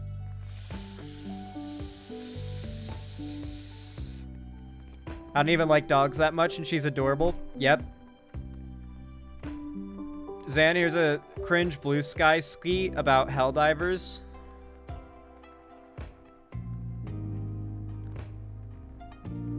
What did you expect from devs that think fascism is funny? What? Making fun of fascism is funny, yeah. God, I hate lefties. Oh, blah, blah, blah, blah. I'm becoming a liberal. I can't tell sometimes if I'm a liberal or if I'm just the smartest leftist. It's hard for me to tell at times. I think I'm just the smartest leftist. I think that's just what it is. I just am. I'm the smartest leftist. I've surpassed all other leftists, intellectually speaking. Yeah, I've got the biggest brain. My neurons and synapses have connected and grown their pathways more than any other content creator in the space. I've become like Angstrom Levy from Invincible with my big, pulsing, veiny, large brain, you know? I think a lot of leftists are gay derogatory. Well, I think a lot of leftists are gay non-derogatory, just in referring to, like, sexuality. I'm the only straight leftist I've come to find. I might be. I think I'm the only full-on, just cis-het, white man, like, on the left. Really, the only thing I don't have in regards to privilege is, like, a privileged, wealthy upbringing. My upbringing was not exactly good. Shark exists? Yeah, Shark is my favorite white person. Thank you for, I almost forgot about Shark. I forgot, of course, yeah. How do you know if you've never sucked a dick? That is true. I've never sucked a dick, so I can never really know whether or not I'm gay. I'd have to do that to know, but I think at that point, that basically makes you gay no matter what, so, you know.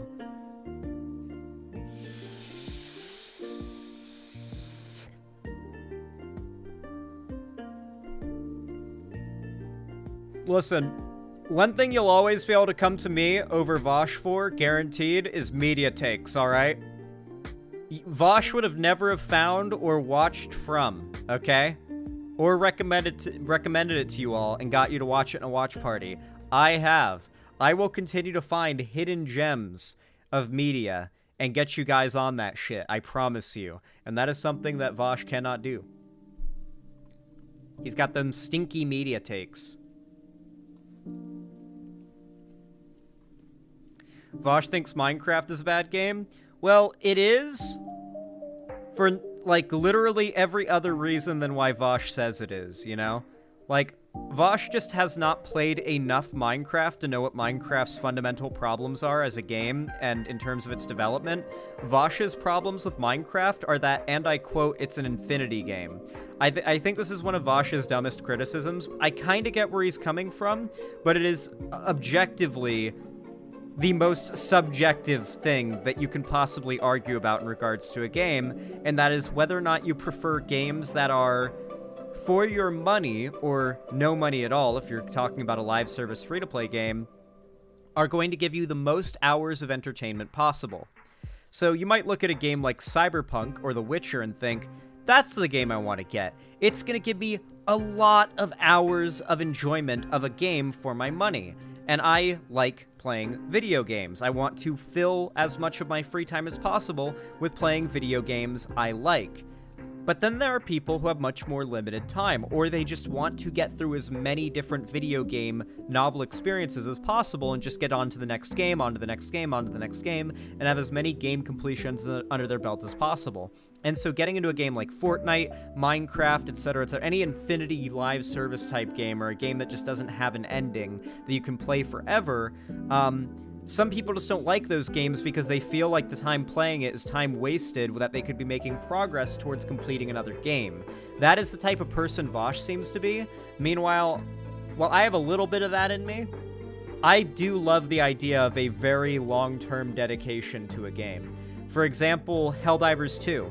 The fact that Helldivers 2 has a story that's going to be unraveling and advancing for years and years and years, and with like intrigue and mystery about what new future factions and changes in the story are going to happen, what new planets we're going to have to defend, and in what way, with what new weapons and equipment and stratagems. I find that very interesting. And yet, I don't want every game that I play to be like that. I refuse to get into Valorant or League or many other games like that for that reason. But I don't say, like, those games are complete cancer that no one should play, even if I kind of play into some of the memes about it. I don't unironically believe that, because it is a case of subjectivity. For many people, they feel that their time is best spent playing a game that will give them an infinite amount of entertainment. Much like if you've ever met somebody who just plays nothing but Skyrim, like they've played through Skyrim a million times and they've got like that one save where they've played since like 2013 or whatever. Like, you can make fun of those people, I guess, but those people are getting their money's worth like a billion times over. And they're having fun. Xander Hall, you have the correct take, thank you. I always have the correct take, what do you mean? Are you into Fortnite? Curious because you brought it up? No, I have a complicated relationship with Fortnite. I want to like Fortnite. I like a lot about Fortnite, especially its story and the concept of like the mass crossover type thing, but its gameplay and the inherent competitiveness of the game is not something I'm a big fan of. I've found myself really falling away from any PvP in games as of late. I just don't like it. PvP in games is just not fun to me. I don't know. I like experiencing games as stories, and that's what I love about Helldivers, is it like gives you that multiplayer experience that you usually only get from PvP online games, but it's a PvE game with a story and like progression.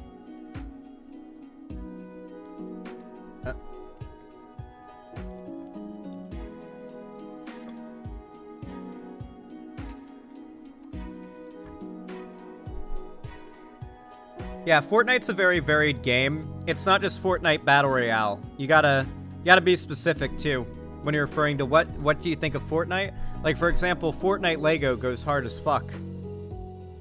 I play the shit out of some Fortnite Lego. Okay. Yeah, and there's Rocket Racing and the Rhythm game and Save the World.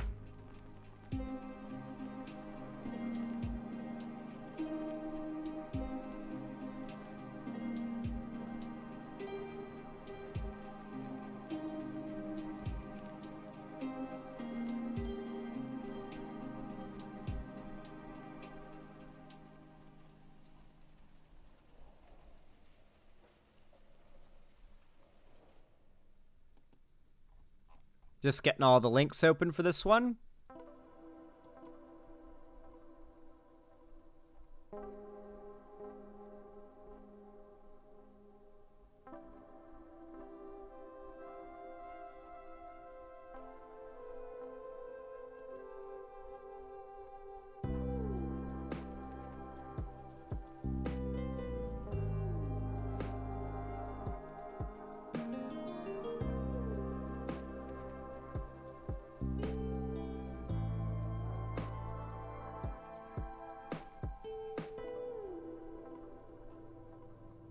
Come on, scroll wheel. Man, I need a new mouse. Man, I need a new mouse. All right, I think that's all of them. Okay.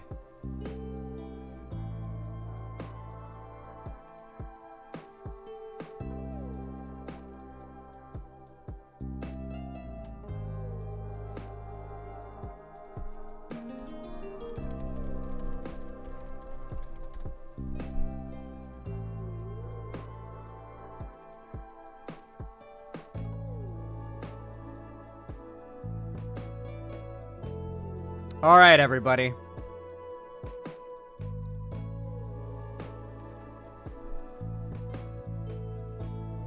You all know what to do when I say action, right? 3, 2, 1, action. How many of you guys in chat are familiar with a little niche, small little, like, you know, little universe of fiction known as Warhammer? How many of you guys know about that? I'm just curious. You know, I feel like it's probably not many of you. Probably many of you haven't heard of it, you know, especially not lately. Feels like people have really not been... I'm being very sarcastic, very facetious, obviously. Warhammer is a very classic, like, little slice of nerd media. It has been popular for quite some time, but even within the realm of nerd content, it's still one of those more niche things. Like, for a long time, to be into Warhammer, you honestly had to be even more nerdy than people that are, like, regular players of D&D. Because, God, the Warhammer tabletop, that is far less approachable than D&D. I've played it. I was introduced to it at a, there was this game event, like, some sort of, like, gaming event happening at the, like, concert hall or whatever at a casino that was near me, and I went to that game event, and they had an area for tabletop games, and I already knew about Warhammer at this point. This is when I was like 21 or 22. So I went up to the table, and my mom was there with me. She was the one that brought me there and wanted to go see it because, you know, she was trying to get into stuff that I was into. Very respectable thing of her. And she suggests that I get into a game of, like, a tabletop Warhammer 40K with the people that were there at one of the tables to ask them how to play and to start a game. And I was like, Mom, not only do I not know how to play the game, but I know only one thing about it, like, sincerely, and that's that getting into it is a serious dedication, like a serious, like, you know, like, commitment. And you're going to want to leave in 15 minutes. This is not a game of chess, all right? This is like, go get a soda and sit down. We're going to be here for a while if I do this. And she keeps on pushing me and pushing me to do it. I'm like, okay. All right, Mom. You are going to be the rude one, is what I told her. And so I walked over and I asked, hey, can you teach me how to play Warhammer Tabletop? And they said, sure. And so, after about 10 minutes of them teaching me the game, we then get about 8 minutes into an actual game of it, and we're actually, like, getting, like, the armies moved, and we're getting dice rolled and rounds done. Way slower pace than D&D, to be clear. Maybe it's just because I was new and I was still getting used to things and I had to ask questions, but very much was still, like, taking a while to do everything.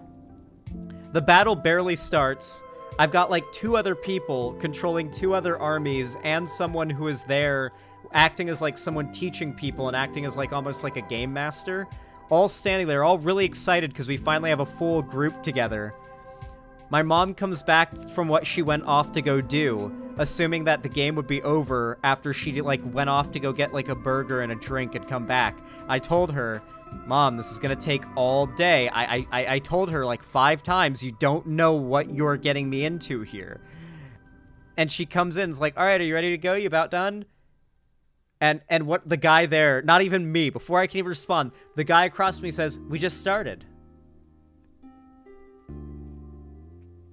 I didn't say a word. I didn't argue with her. I didn't make a scene. I let her be the rude one. Because I wanted it to be, and I told you so, I didn't have to say. Okay? I didn't say anything. I said, sorry guys, I gotta go, you know, it is what it is, sorry guys. Hopefully you can find a replacement, and we left. And they were, like, very much not happy with her. You could tell it was a very awkward moment socially, I can imagine, for her. And that was the most I told you so I needed. That was the most I needed. It's one of my funniest memories in regards to Warhammer. People really underestimate how big of a commitment just one game of Warhammer is.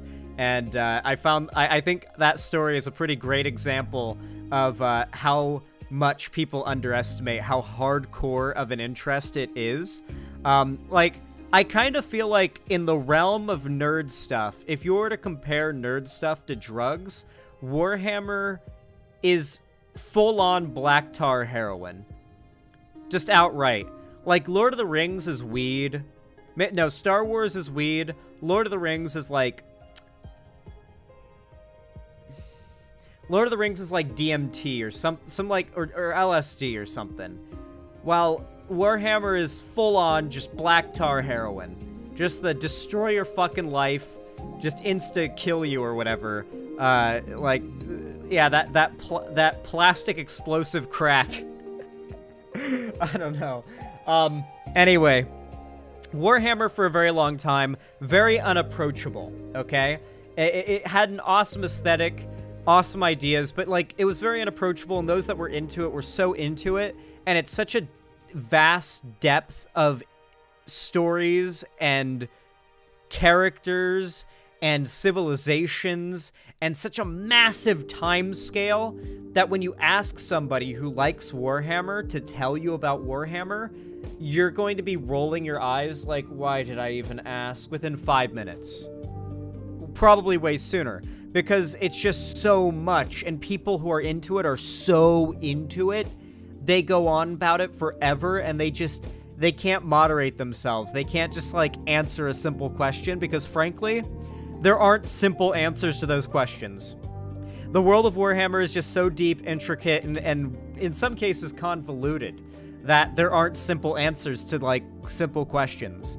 So, all of this to get to the point that Warhammer has, as of late, recently gotten a lot more popular and accessible. A lot of this just has to do with the stars kind of aligning in many ways, and some of it has to do with Games Workshop actively making efforts to make Warhammer more accessible and popular and broadly known and available and increase interest in a wider audience, which it has not had previously. Now, as you can imagine, when you've got a bunch of people who are into a thing that is getting popular, like really popular now, and they were into it before it was ever popular, you know what kind of reaction that's going to naturally breed. Gatekeeping. And most of these gatekeepers are the weirdest types of people.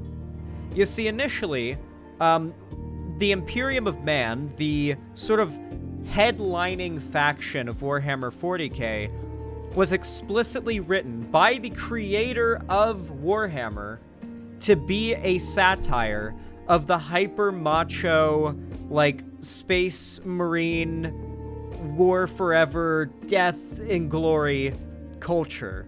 But if it was in, like, a hyper, like, futuristic, spacefaring civilization. It was always meant to be satire, just like not the original Starship Troopers book, but Paul Verhoeven's Starship Troopers movie, which is explicitly satire, as he says, in the director's cut of the movie, with his own voice and his own words. Now, within the Imperium, there is a culture of war. I could get down to explaining the lore and everything, but that's relatively irrelevant to this video. I mostly just want to get down to the fundamental ideas of what the Imperium is. The right loves it. The Imperium basically stands for everything the right says they stand for. They are the ultimate LARP fuel for conservatives. And because of that, despite being a literal, over-exaggerated parody, a satire, conservatives don't see anything funny or satirical about something that's just an exaggeration of what they believe. They don't see that as funny or satirical or like a piss take. They see it as, wow, this is like the future we gotta fight for, bro. And so a lot of conservatives see the Imperium and they see it as something to aspire to. Many of them just sort of doing a half-ironic LARP, and many of them are fully unironic about it. But the people who are half-ironic or fully ironic all pretend, or think at least, that everybody else is being just as ironic as them. So when you argue with the people who are fully sincere in their standing of the Imperium, those that are just under the belief that everyone who says those kinds of things are just joking around think that you're overreacting by engaging with them, or you're taking the bait, right? Regardless, conservatives have been married to a particular idea about the Imperium for a while now. The idea that its soldiers cannot be women. In particular, the idea that the custodians cannot be women. I'll give a very brief breakdown from the Warhammer 40k wiki of who and what the custodians are. The custodian, or a custodian, is a member of the Adeptus Custodes, the valiant trans-human bodyguard and praetorians of the Emperor of Mankind, which is based in the Imperial Palace complex on Terra. The Adeptus Custodes are the Emperor's vengeance made manifest. They defend the Master of Mankind with singular determination and breathtaking skill. You know, I will say, when you read literally any excerpt about any group of the Imperium's army, almost any group of the Imperium's army, it's basically just a rewording of this exact line. These soldiers fight for the Emperor's will with unmatched brutality. And then you read the next page. No, these soldiers fight for the Emperor's will with unmatched brutality. And it's like, okay, I get that it's all trying to one-up itself, but it gets a little... It's supposed to be absurd, and that's kind of what's so lovable and charming about it. Anyway, the custodians are cool as shit. Like, there's no lying and saying that, like, the Imperium isn't cool. Like, the Imperium is objectively meant to be cool. However, they are not the good guys. Or I guess they're not the good guys in a blatantly, like, morally objective way. It's really hard to say subjectively if they're the good guys. From the amount of Warhammer lore I've consumed, I really get the vibe that the Imperium might be the best case scenario for humanity, considering the circumstances of where everything is at right now. Even with its, like, fanaticism and religiosity that the Emperor didn't want. You know? Like, I kind of get the vibe, just based on how dangerous everything is and how much everything will, like, yeah, there are no good guys. Everything else is so awful that assuming you want humanity to not be extinct in the most horrific of ways, like the ways in which humanity would be wiped out would be very brutal if humanity was not at least willing to fight. It's hard to say if a more pacifist way of existing within Warhammer would work for humanity, or if this is legitimately the best way for humanity to survive on a, like, galactic scale.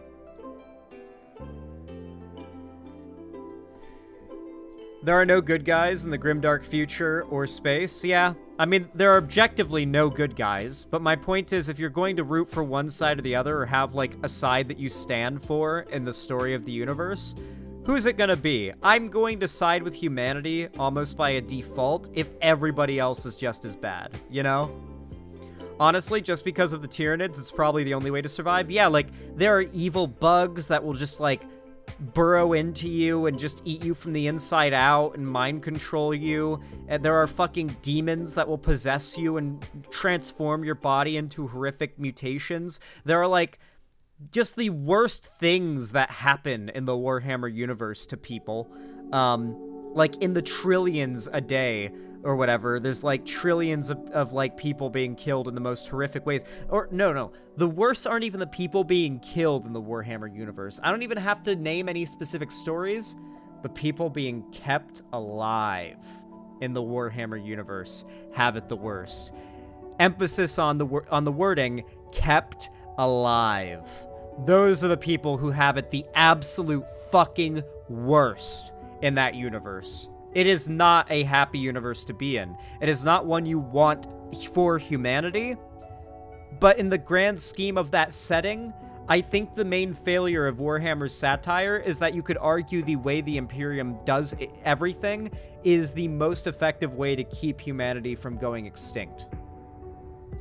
Especially after many of the own problems humanity has created for itself with chaos and demons and stuff like that. But we're getting very lost in Warhammer autism already, so let's immediately get back into the topic at hand.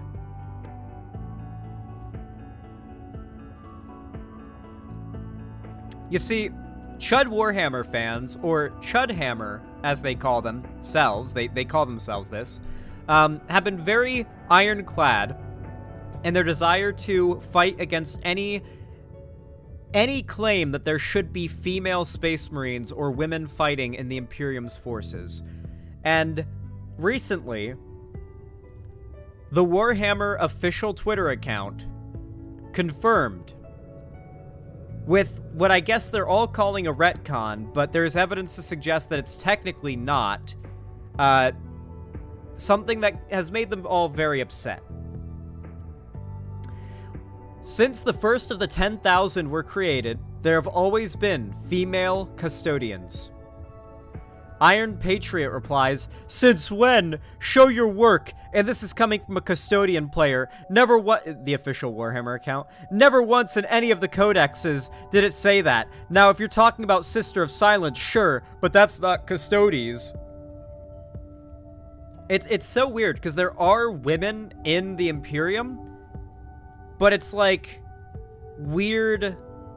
It's weird how there's like, yeah, it's like they've got this particular segment of the Imperium and a time period of the Imperium where they refuse to allow there to have been female Space Marines, as if 40,000 years, well, I guess technically not 40,000 years in the future, almost 40,000 years in the future, we would still be dealing with sexism in regards to, like, transhuman super soldiers. It's very weird. Anyway, this account, Cerberus XT, who is apparently someone who works with Games Workshop, said, "Weirdos trying to debate me, bro. The official Warhammer account are so goofy." Real. That's big-time copium, just to try and say, show your work in response to the official Warhammer Twitter account. That is quite hilarious. Oh yeah, this is the search. This is another tweet in regards to all this. On what? Oh, what a day. What a lovely day. From Brother Bulwark Grimdark 1. Kiss my ass, Games Workshop. Not another penny. Cancel your subscription. Your subscription to Warhammer Plus has been canceled. It will remain active until it expires on 15th of September, 2024. I love this. This is great. Yes, please, leave the hobby. Leave. You have failed to gatekeep the hobby. The normies are coming. The normies are taking Warhammer. You are going to lose Warhammer to the normies. Continue to lose ground. Your type of people are not ever going to win any type of cultural foothold. You will always be the other, those that are bullied by normal society, who are desperate to find some little cove of the internet where you can try and get some niche interest to hold on to and keep other people from getting into. But you will always fail. If it's an actually good piece of media, you will always fail to gatekeep it. You have no power to gatekeep anything. I need you guys to know this, you little Warhammer chuds. Yes, by Wokehammer. So this art is done by Wokehammer, and here we've got female custodians. This goes hard as fuck. It's a reference to that one Pepe image where it's like little Peepo looking up. This image goes so crazy. I love this picture. I love how, like, drawn so simply little Space Marine down here is, and then the custodians are just like hyper detailed Giga Chads looking down.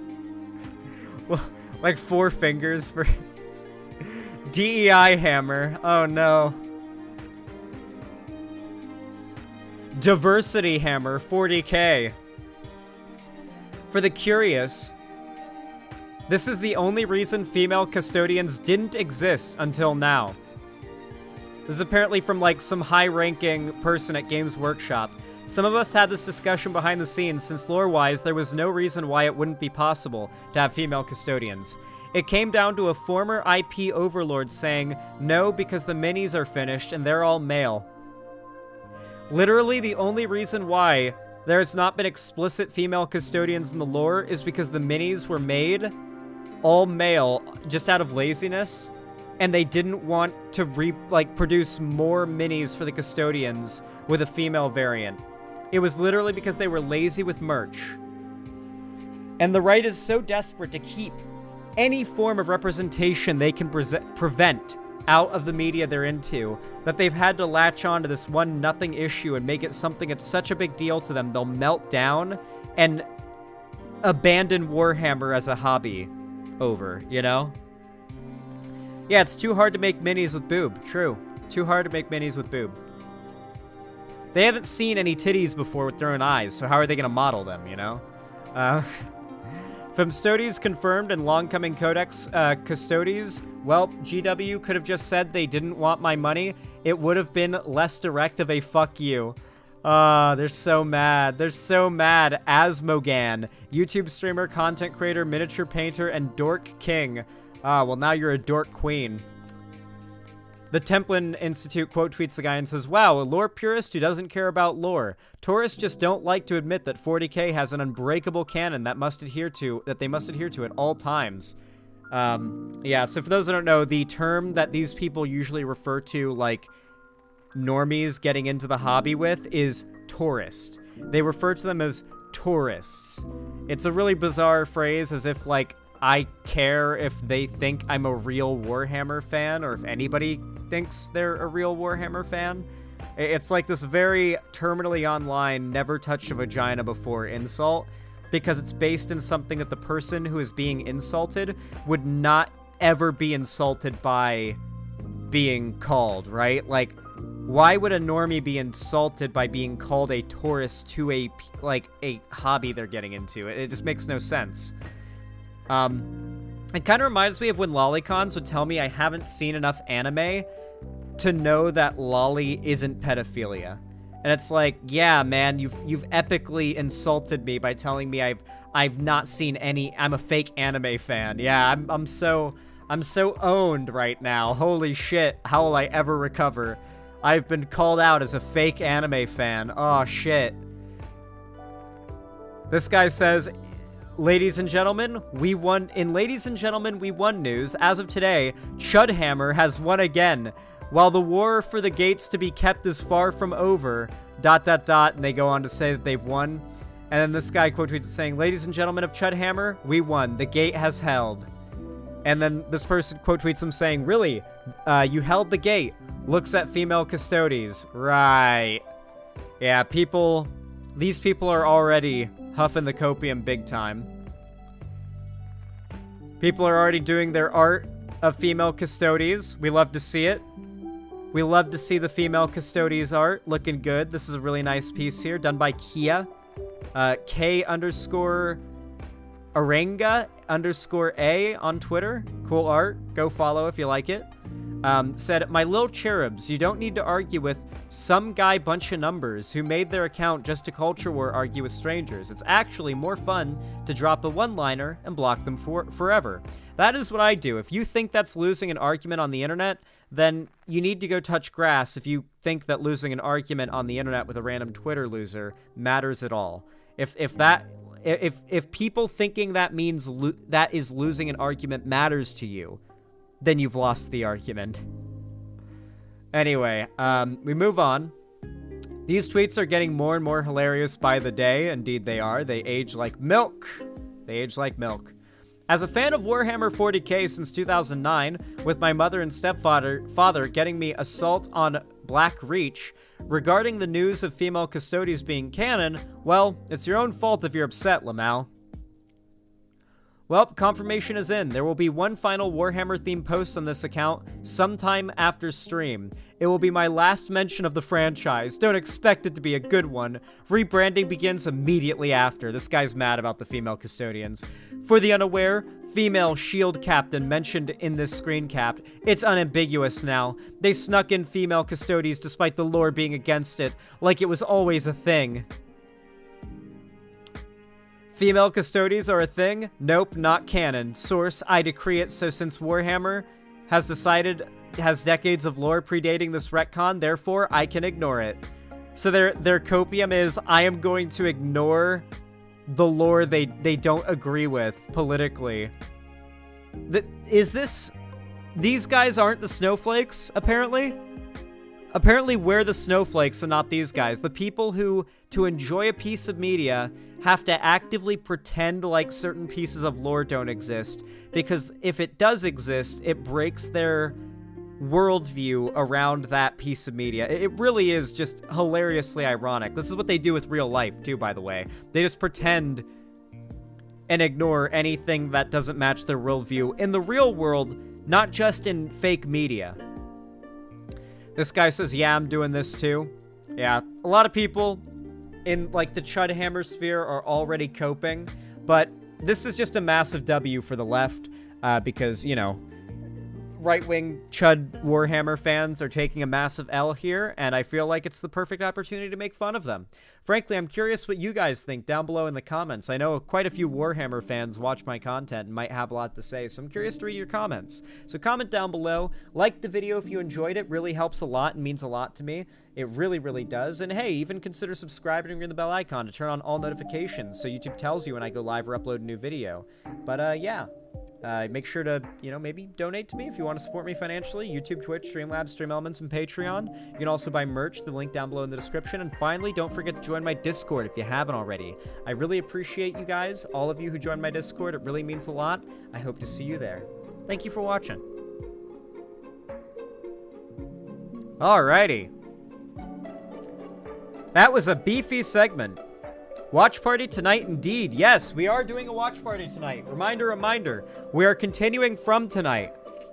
Balth is going to be there. Heavy Gretel should be there. A Pillow's going to be there. We're going to be continuing on from our pausing point previously to go back to episode 1. So get back in here because we are about to finish season 1 and start season 2 tonight. We got over 50 people in the watch party the last 2 times. I'm wondering if we can get 60 or more this time. I feel like we really could. Maybe even more.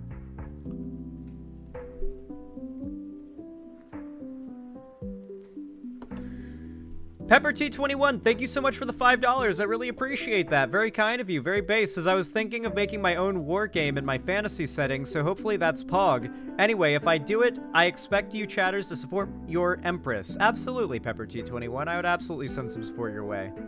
I'm probably the size of a female space marine anyway, Lamau. Thank you for the $5. I appreciate it. Thank you so much. That's very kind of you.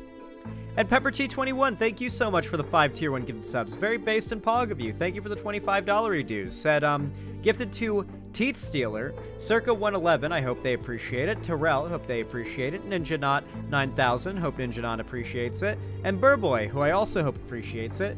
Yeah, thank you so much for the $25. It means a lot to me. It says, new Glorb banger. You don't have to watch all of it. It's imperative you see Mrs. Puff and the fuck Glorb did. Okay. Let's see. Thank you for the $25. Let me update the dono goal really fast and we'll watch the Glorb video. And then, I've just got one more segment for us to do before we wrap up, because I want to get into that watch party nice and quick. I don't want to keep you guys waiting and start the watch party too late.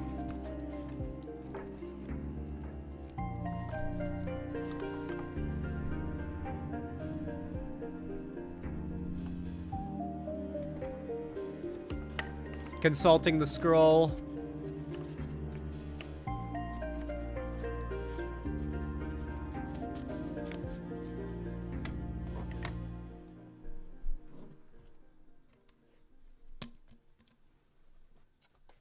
This shit ain't nothing to me, man. Balth City can't make it? No shot. No shot. You're trolling.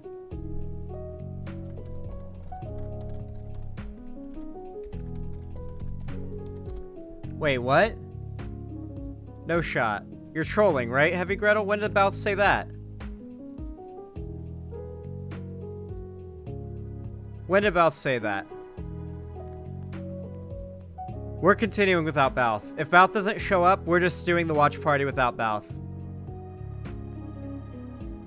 The power went out in his house. He came in during the Warhammer segment. Nope. Okay. Either his power comes back and he makes it, or we do the watch party anyway. It doesn't matter. We're doing the watch party regardless. I don't care. I've already canceled it once for Balth. We're not canceling it twice for Balth. It'll be a pattern, and I refuse to set that standard. If Balth can't make it to the watch party, Balth can't make it to the watch party and is going to miss chunks of the show. That's just how it's going to have to go. I can't keep ending them because Balth can't make it.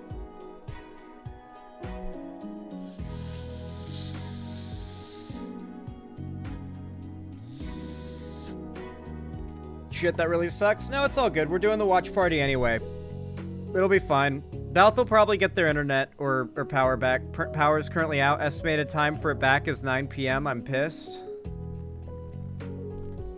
shit. We're doing the watch party anyway. I'm sorry. Delayed it already, so can't do it again. Try to make it if it comes back sooner, though.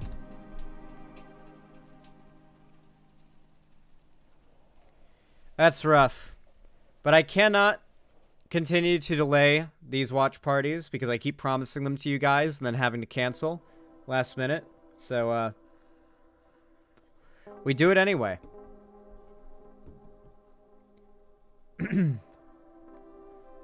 Alrighty. Let's watch the Glorb video. This is a Puff production. They thought they had us in the first half, huh? Nah, I am that! That boy gonna leave, that boy gonna die. Know that I'm him, cause there's only one out. Bitch, I'm rolling in the deep, set amongst fire. Bitch, I'm staying with a tail, that she back whole line, yeah. We really turning that tide. Really, we're really living that life. Really, it's really giving up time. Really, it's really giving that. She said my dick fat like queso. I'm cheesy with the siege, no rainbow. Siege, pulling up on crabs with the six. Had him staring at the tip, turn that boy to Kurt Angle.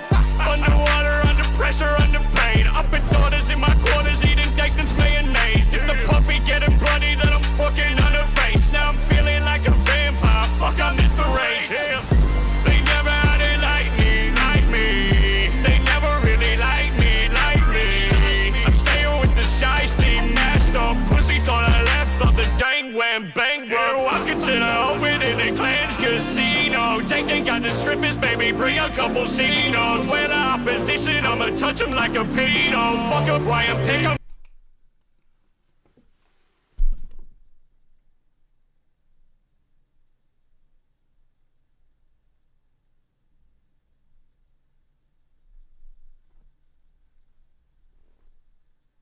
What was that bar? What? Dude, I love how we always end up, like, watching a Glorb video, and we always have to stop when something racist or borderline pedophilic is said. That channel worries the fuck out of me, I'm not gonna lie.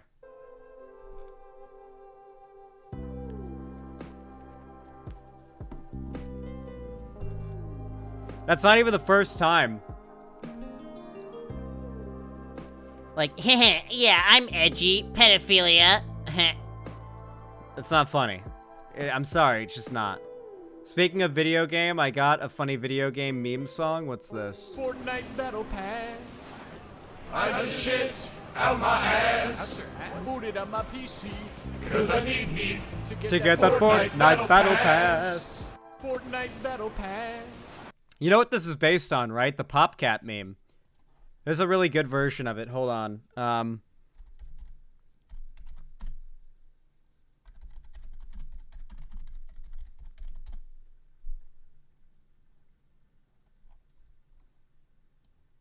Where is it?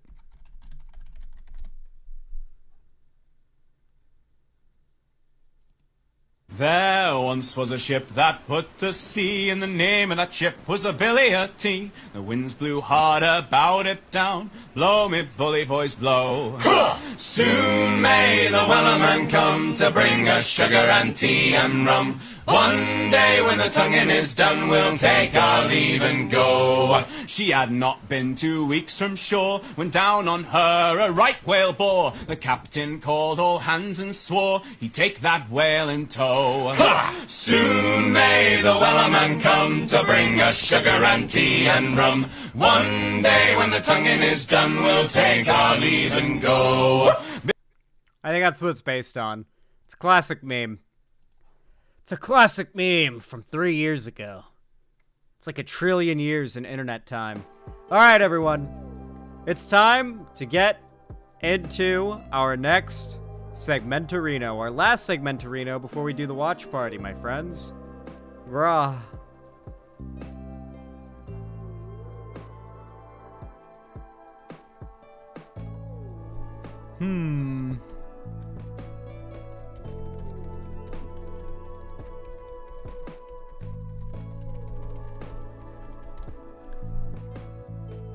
Hopefully they can get Balth's power back up sooner, because apparently it's like estimated to be fixed at 9, and it's 6 p.m. And we'll probably be starting around late 7, or late 6, my bad. Like, no, we'd probably be starting around 7 with the watch party, yeah.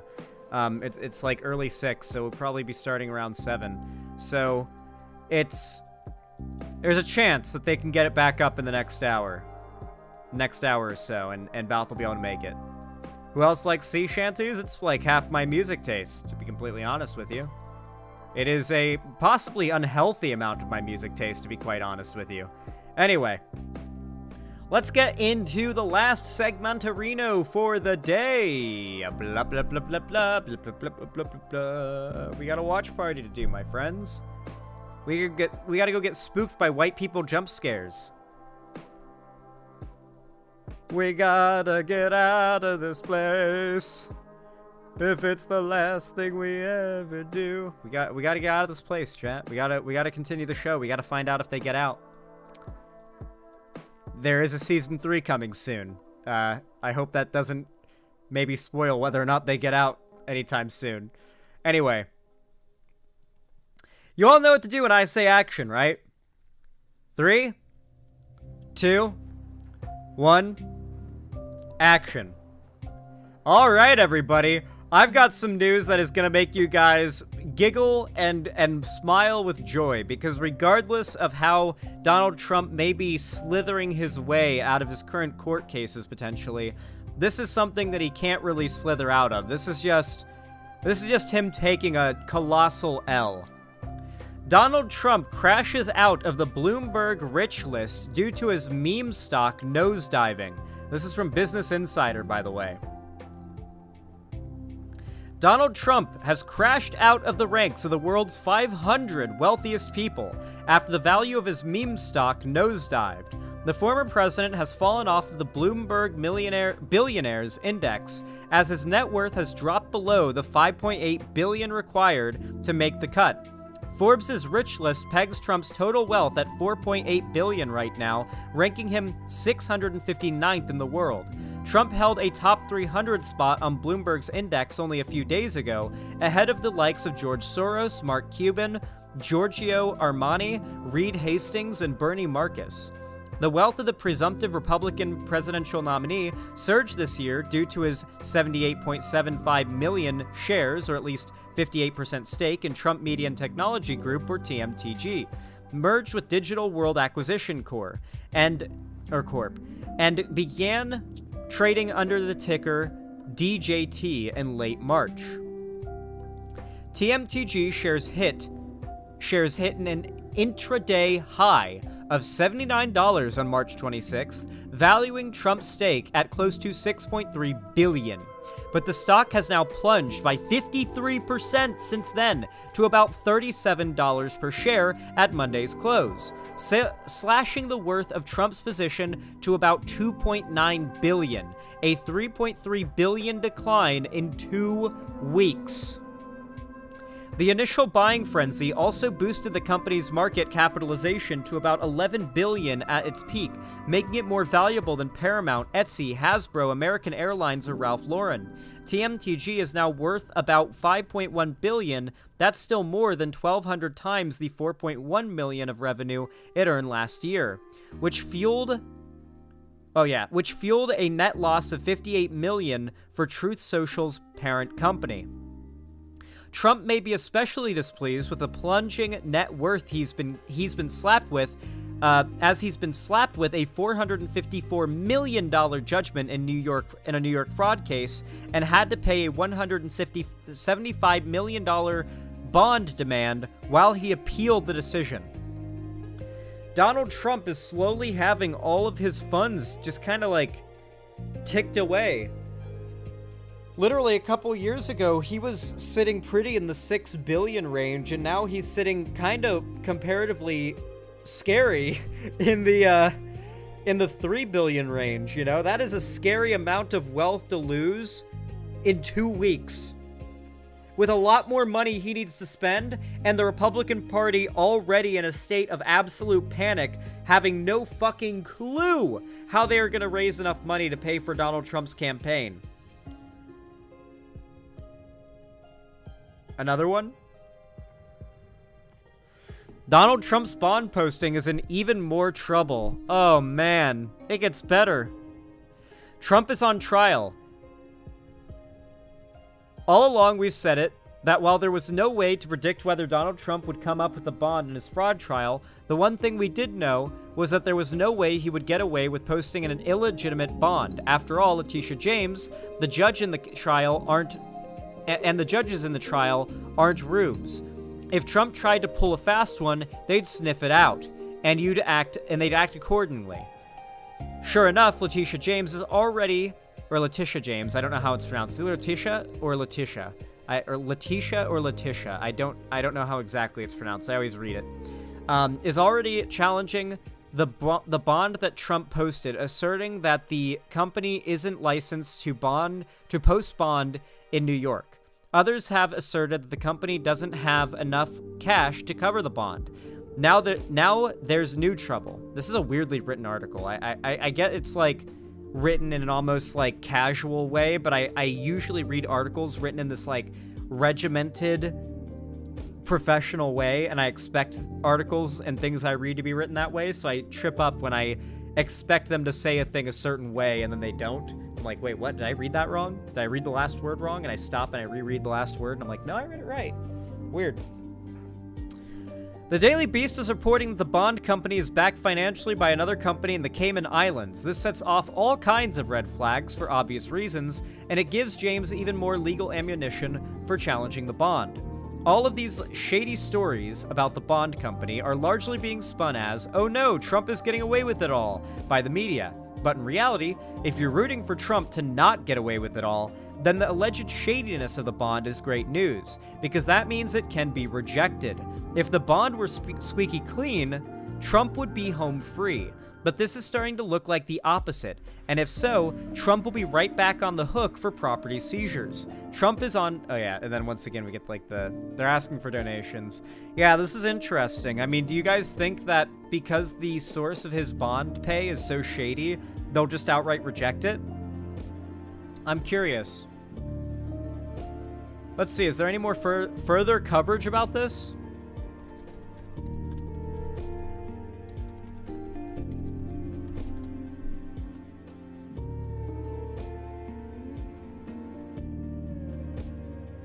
Holy shit, this is from 12 days ago. Oh my god. These stories are just racking up. Trump is going broke, like legitimately. Trump's net worth drops more than $1 billion in a day. This is 12 days ago. This is before this recent stock drop that happened. Happening now, seconds ago, the stock market's open, and what you're looking at right there. Oh, this is the start of it. This is when he'd only lost $1 billion of that, like 3.6 billion he would lose. Live look at Donald Trump's social media company, Trump Media, down nearly 3% so far in trading today. The market's opened literally 40 seconds ago. This after he lost almost 20% yesterday, $1 billion on paper yesterday, plus a little so far today. Matt Egan is here with me to watch this and explain what happened yesterday. Why did it drop so much? Well, John, today looks more like a dip than a dive, but anything can happen with this stock. It is subject to... Anything did happen. 12 days later, Trump has lost billions with an S. Wild moves, right? Don't blink, because you could miss a 10% move in either direction. Yesterday, as you mentioned, this stock lost almost a quarter of its value in one day. That means Donald Trump's net worth went down by about $1 billion because he is the dominant shareholder in Trump Media, the owner of True Social. You can see the stock just went flat on that. Yeah. The reason why it fell so sharply yesterday, though, they posted 2023 results. They were not pretty. The company lost $58 million last year on very little revenue. $4.1 million in revenue. That is so tiny because this is a company that started the week valued at $11 billion. Same is happening to Twitter, and the same is going to happen to Twitter. We're going to see Elon lose tremendous amounts of money. The results were actually very much in line with another digital media company that flamed out earlier this year, The Messenger. I'm not saying that Truth Social is going to go the way of The Messenger, but it does show why. Some experts are warning this is a meme stock and it's ridiculously overvalued. It's a meme stock. And quickly, you were explaining to me so I could understand it. If I could... I love that like actual market professionals on television have to use the term meme stock now to refer to a very particular practice in stock buying where you just follow a trend and try to get in as early on a massive wave as possible and sell as early on the wave or as late on the wave as you possibly can without losing any profit. I love that they have to use the term meme stonks now. Oh, it's so good. I can understand it. Anyone can. There was an accounting warning having to do with True Social. There was. So in the SEC filings yesterday, there was a warning from accountants that I do think spooked some investors, fueled some of the losses. The accountants said that the losses for Trump Media were so severe that they, quote, raise substantial doubt about its ability to continue as a going concern. Let me translate. That is Wall Street speak for we may go out of business. But, John, there's an asterisk there. As you see, the stock just turned slightly positive. The asterisk is that warning likely predated the merger. And the merger didn't just He looks over as it goes back down negative 31% immediately. Truth Social public. It also led to a cash infusion of so many people were holding their stock waiting for it to go back into the green so they could sell and then immediately sold and dropped it back down into the red when they did. $100 million. And that should be enough to let this company they're going to sell again. In the meantime, John, listen, there's going to be wild swings up and down. Fasten your seatbelts. And one of the most shorted stocks, I understand, on Wall Street right now. Matt Egan, great to see you. Thanks, John. Shares of Trump. Oh, it's one of the most shorted stocks, too. Oh, no. That means there's tons of people betting for its value to drop. There's a ton of people making money off of its failure right now. They borrowed the stock, and they're hoping for its value to drop so they can rebuy it and return the stock at a later date. Because basically, when you short a stock, you borrow a stock, then you sell it, and then you hope that by the time you have to return that stock, for lack of a better phrasing, that its value has dropped so you can pay less and return less because you agreed to give a certain amount of shares back, not a certain amount of value in shares back. And so there's tons of people that are potentially going to get rich off of shorting this Trump Media Group company.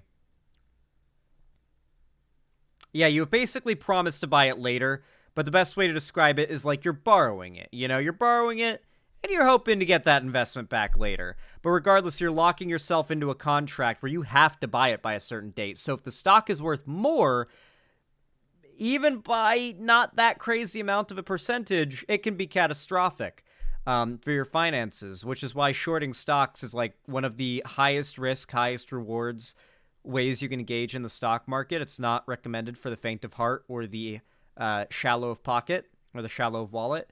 And on top of that, like, it just seems like it's hilarious that people are going to benefit from Trump's company's downfall here. Think of it like interest, but backwards. Yeah, it's a good way to think about it. Fuck, I should have thought of that if it was doomed from the start. Yeah, shorting stocks that are doomed is a fairly safe bet in the realm of, like, shorting a stock. But remember, you are promising to buy a certain amount of shares. So, you know, like, you gotta be careful, you know? You could end up making a shitload of money. You could also end up legitimately fucking yourself. Be careful. Be very, very, very careful. Media and Technology Group, the parent company of Truth Social, plunged yesterday after a new SEC filing revealed the company lost more than $58 million in 2023. That compared to a $50.5 million profit in. If Trump loses the election, can you imagine how bad the stock is going to take a hit when the steam starts to run out as people realize Trump's going to get too old to run again? 2022, Donald Trump, who owns a majority of the newly public company, saw his own net worth tumble by more than $1 billion on paper. I don't think, how many tours would you have to sell? A lot of them. That's a good one. The Jewish market alone. Let's just put it that way. Sarah Fisher, can you help us understand, I mean, what the valuation is here and Like, look, the stock market. I don't know what that line I'm not a was. business reporter. You know a lot more about this than I do. I think for average voters, it's clear that sometimes the market will reward companies that are losing money because there's a promise of return in the future. They're making a bet that this is going to be successful. Is that what's going on with Truth Social, or is something else going on with Truth Social? Because I guess I struggle to see how this changes. You're exactly right. This is what we would call a meme stock, which is where its financials completely divorced from its market valuation. The way you know it's a meme stock, when you look at other... A meme stock is a stock that is being mass market manipulated by, what's the term for it? Domestic... Or no, it's not domestic. It's there's a term for it. Consumer buyers? I forget. There's a term for your average person who uses brokerage apps to buy stocks and trade and stuff like that, trade shares. But those people, did I get raided by Riverboat Jack? Oh, well, thank you. I appreciate it. I appreciate that. If I got raided, thank you. Based. Hell yeah. Thank you, Riverboat Jack. No raid? Okay, well, regardless, Riverboat Jack is cool. So, thank you to Riverboat Jack for being cool. Anyway, yeah, I find it interesting that, consumer trader, thank you, yes. So, essentially, what you want to do is imagine a meme stock as something that is being mass market manipulated by consumer traders to go in a certain direction. Whether it be bag holding and mass buying to inflate a stock, this is usually organized by a very small group of people at the top in some Discord server somewhere who buy a bunch of shares in a stock, gather up a bunch of people and say, we're going to inflate this stock. This is going to be the next meme stock. We're all going to make millions. And then everyone buys it. And then they sell when it hits its peak and starts to slow down. And then they make a bunch of money. And all the sorry motherfuckers who followed them probably get scammed. That tends to be the cycle of how Wall Street Bets goes. There's a very small group of people at the top. It's like a pyramid scheme who all bought into the stock before the pump and dump even started, and then they do the pump and dump scheme, It's literally just market manipulation. In many cases, they even have someone like Elon engage in it. Like Elon Musk engaging in market manipulation with Dogecoin. I guarantee you he bought a shitload of Dogecoin and then told people to buy it. And said, Dogecoin to the moon, Dogecoin to the moon, Dogecoin to the moon. Literally illegal if he did this with anything other than crypto. Social media companies that have gone public. And we have a great proxy in Reddit, which went public just 2 weeks ago. You have a lot of a user base, and that's what the promise is. So even if they're not making money, you think that eventually they will because so many people use the product. And look, it's not unusual for social media companies to go public and not make money. Snapchat has still never posted a full profitable year in terms of EBITDA. Twitter, in its 9 years as being public, had only 2 profitable years. So this is not unusual. But what's unusual is that they're not revealing user metrics, right? Normally, tech companies are screaming to the mountaintops to investors, look how many people love our product. This is why, Google can afford for YouTube to be non-profitable. The fact that it's fucking YouTube is what's valuable. It doesn't need to be making money for it to be worth more money than they're making from it existing, basically. It's worth so much money that it is an asset that is worth dumping money into like a black hole. Because the black hole itself is worth so much fucking money. Nothing was revealed there. And they're also not revealing much about their business strategy. And so I think right now you have a lot of momentum from what we call retail investors, right? Fans who want to buy into the stock. But are institutional investors, big banks, going to continue to back the stock? Absolutely not. And that's why when they did finally reveal these losses for 2023, a lot of wind was pulled out of the sails. Can I ask you why they made money in 2022? They sold ads. Okay. They sold ads. And so then what's the difference? Because I think we can show us they made $50.5 million in 22 and they lost $58.2 million in 2023. Because they borrowed money and the interest on that debt added up. Got it. And so some of that loss is attributed to debt, which, by the way, is not a great position to be in your first few weeks, right, on the stock market. The other thing I want to note here. That sort of thing is supposed to be accounted for with company budgets too. So this probably suggests either the problem is worse than it looks or some level of mismanagement at the Trump media company. Donald Trump can't sell his stock right now. He's in what we call a lockup, which means that for the next 6 months, he's got to sit on those shares. there's a very real possibility that this stock tanks in that time, and that when he does go to sell the shares, they're not worth anything. And so when all these people are saying, oh, well, Donald Trump's net worth is now billions of dollars, well, let's see what happens in 6 months from now and what this company looks like. Yeah, see, I actually think the losses, to your point, are kind of meaningless because all these places lose money. The question, the damning number is the revenue. They're literally, they're like literally supermarkets, and I don't mean chains. I mean the average individual supermarket has greater revenue than Truth Social does. You wouldn't value that Holy in shit. Billions of dollars. Your corner of supermarket. I should be in the supermarket industry if that's the case. Yeah, I mean, look, this again, yes, all these incredibly salient and smart points about the financials and how tech companies lose money, social media companies lose money, absolutely. But there is something kind of poetic and poignant about the fact that, like, once again, the emperor has no clothes. Like, this is such a Donald Trump thing where, you know, for a couple weeks now, it's been like, oh, you know, billions of dollars. And then, you know, when you... Well, I feel like Donald Trump strikes this balance as like a fake character who is simultaneously a billionaire who has absolutely dominated the idea of the American dream while simultaneously being an everyman that's just like you know? A lot of very dumb people fall for that kind of thing. The idea that Donald Trump's just a normal guy, just a normal dude like you'd meet out at the store at a barbecue who just happened to make the right choices and be smart enough and savvy enough of a businessman to do what any American can do if they just make the right choices and become a billionaire. Not like Donald Trump is a Nepo baby or anything like that, whose dad was one of the richest men in the country. I mean, yeah, they think that because he eats McDonald's like a regular American dude, he's just like them. You know, that's that surface level. And it really works. It really works. I'm curious to see what you guys think of this whole situation and whether or not Donald Trump is going to end up going a lot more broke than we ever expected him to. Because this news has genuinely surprised me. Bro is losing a lot of money right now in a lot of different ways and has to lose a lot more money in the future to pay for his campaign. So I'm really curious to see how this is going to go. I'm curious to see what you guys think of how this is going to go. And yeah, if you enjoyed, please comment down below, leave a like, subscribe, and ring the bell icon to see more from me so YouTube actually tells you when I make new content, go live, all that good stuff. Maybe consider donating, subscribing, or gifting a sub to my website if you can afford it. You can support me financially through YouTube, Twitch, Streamlabs, Stream Elements, and buying merch as well if you want to. And of course, don't forget to join my fan Discord if you haven't already. We're actually about to do a watch party immediately after stream in a few moments of this awesome new horror mystery show called From. It's going to be a blast. We're going to be hanging out in there. It's going to be super fun. Hopefully, I will see you guys in the Discord server for our future watch parties. And with all that said, thank you for watching. I hope you enjoyed, and have a good one. All right. Oh, my bad.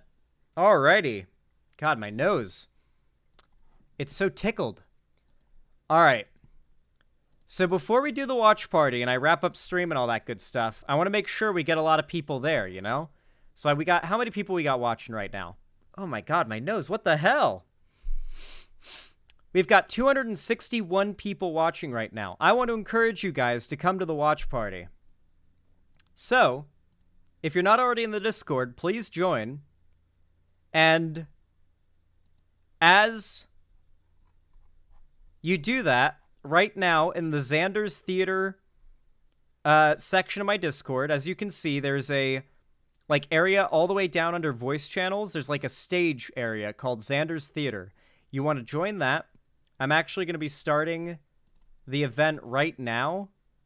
Wait, what? Cancel? Start the stage. From watch party.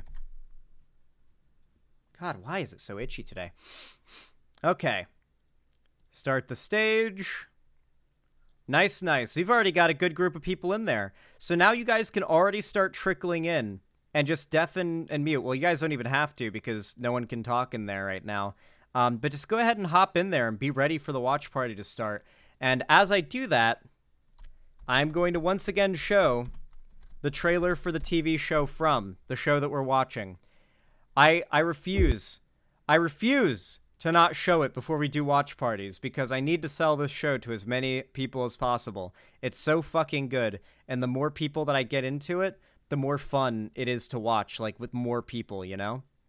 Are there still plans to turn on Push to Talk for some really climactic episodes? I vaguely remember that being a thing. I think I'm going to turn on Push to Talk for everybody at the end of certain episodes, or maybe at the end of every episode so everyone can talk for like 2 minutes and then we get right back to it. Maybe just certain episodes. We'll see. Anyway, here's the trailer for the show. It is so fucking good. This trailer is really good, but it doesn't even do the show justice for how good it is. Highly recommend hopping into the watch party. We've already got... How many people we got? 30 people already waiting. Hop in there if you haven't already.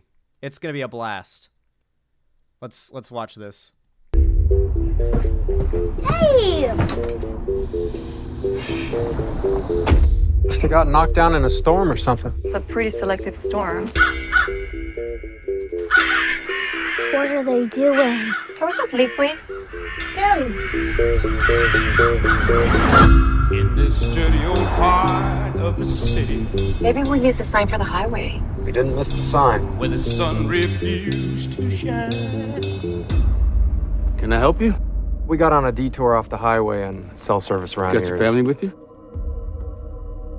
Yeah. I was wondering if you could point me in the direction of the highway. Not a problem. And one thing I know is true. What do you say?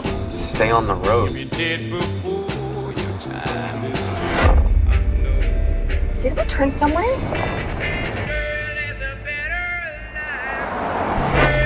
God damn it. Jim, we're driving in circles. You drove out this way. How did we get back here? Oh my God!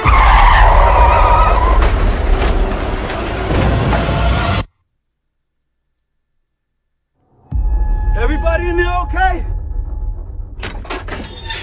This is impossible. Yeah, it is. Where are we? I know none of this makes sense yet. Everyone in this town has been exactly where you are right now. Everyone sees the tree. Those groves. We'll just get out of here, please. Kevin, we are stuck. We didn't come here. We were brought. What are you doing? I'm checking to see if they moved. If what moved? The trees. It's important for you to understand what happens after dark. Lock your door. Nail your window shut. You do these things, your family's gonna be safe. Safe from what? About to start the watch party, Val the Shark. I've missed you so much. Megan, what are you doing? Maybe I can come in. This is what happens when you break the rules.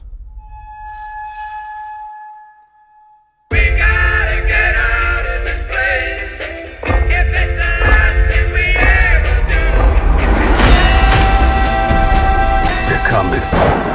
There's only so many places we can go. What are they? You believe in monsters. Please don't. A man protects his family. Get these people home, Sheriff. Do everything I can. That is so accurate. This show is pretty much Minecraft from the POV of the villagers. That is the best fucking comparison I have ever heard. This TV show is Minecraft from the villagers' POV. They have no fucking clue what's going on. There are things trying to kill them. They can't go out at night. They gotta survive. There's mystery and intrigue. That is a very good comparison. That is actually very, very accurate. This show goes hard as hell. I highly recommend you all hop into the theater now. We've got almost 40 people in there already. Hell yeah. I'm going to go ahead and type the announcement now for the watch party so people start getting in there. And I'm going to wrap up stream and unmute and deafen in there, and we're going to get things rolling and going. At everyone. Oh, everyone. At everyone. We are doing another watch party of the awesome, can't type, horror/mystery show from in the Xander's Theater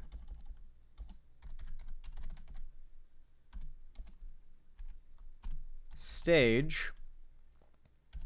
We start in just a bit, so come hop in. We are about to finish season 1 and start season 2. Beware of white people jump scares. And I'm going to use the image of Smiley that we have from Smiley. Actually, no, I can just scroll up and use the one that we already have.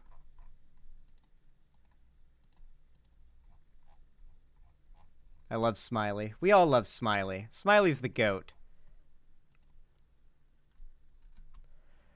At everyone, we're doing another watch party, the awesome horror mystery show from in the Xander's Theater stage. We start in just a bit, so come hop in. We are about to finish season 1 and start season 2. Beware of white people jump scares. Okay. Get in there, everybody. Get in there. Get in there, everybody. I want to see as many people as possible in this watch party. We got nearly 50 already. I want to see that number jump sky high. But all right, everybody. There's going to be much more fun and content in the watch party, so if you're not already there, then you are missing out. Hopefully, I will see you there. I'm going to go hop into the watch party chat. Thank you all so much for watching me today. Doo-doo fart. Have a good one. Link to my Discord is in the description of the stream if you want to join the watch party. I highly recommend you join. Hope to see you there. Bye!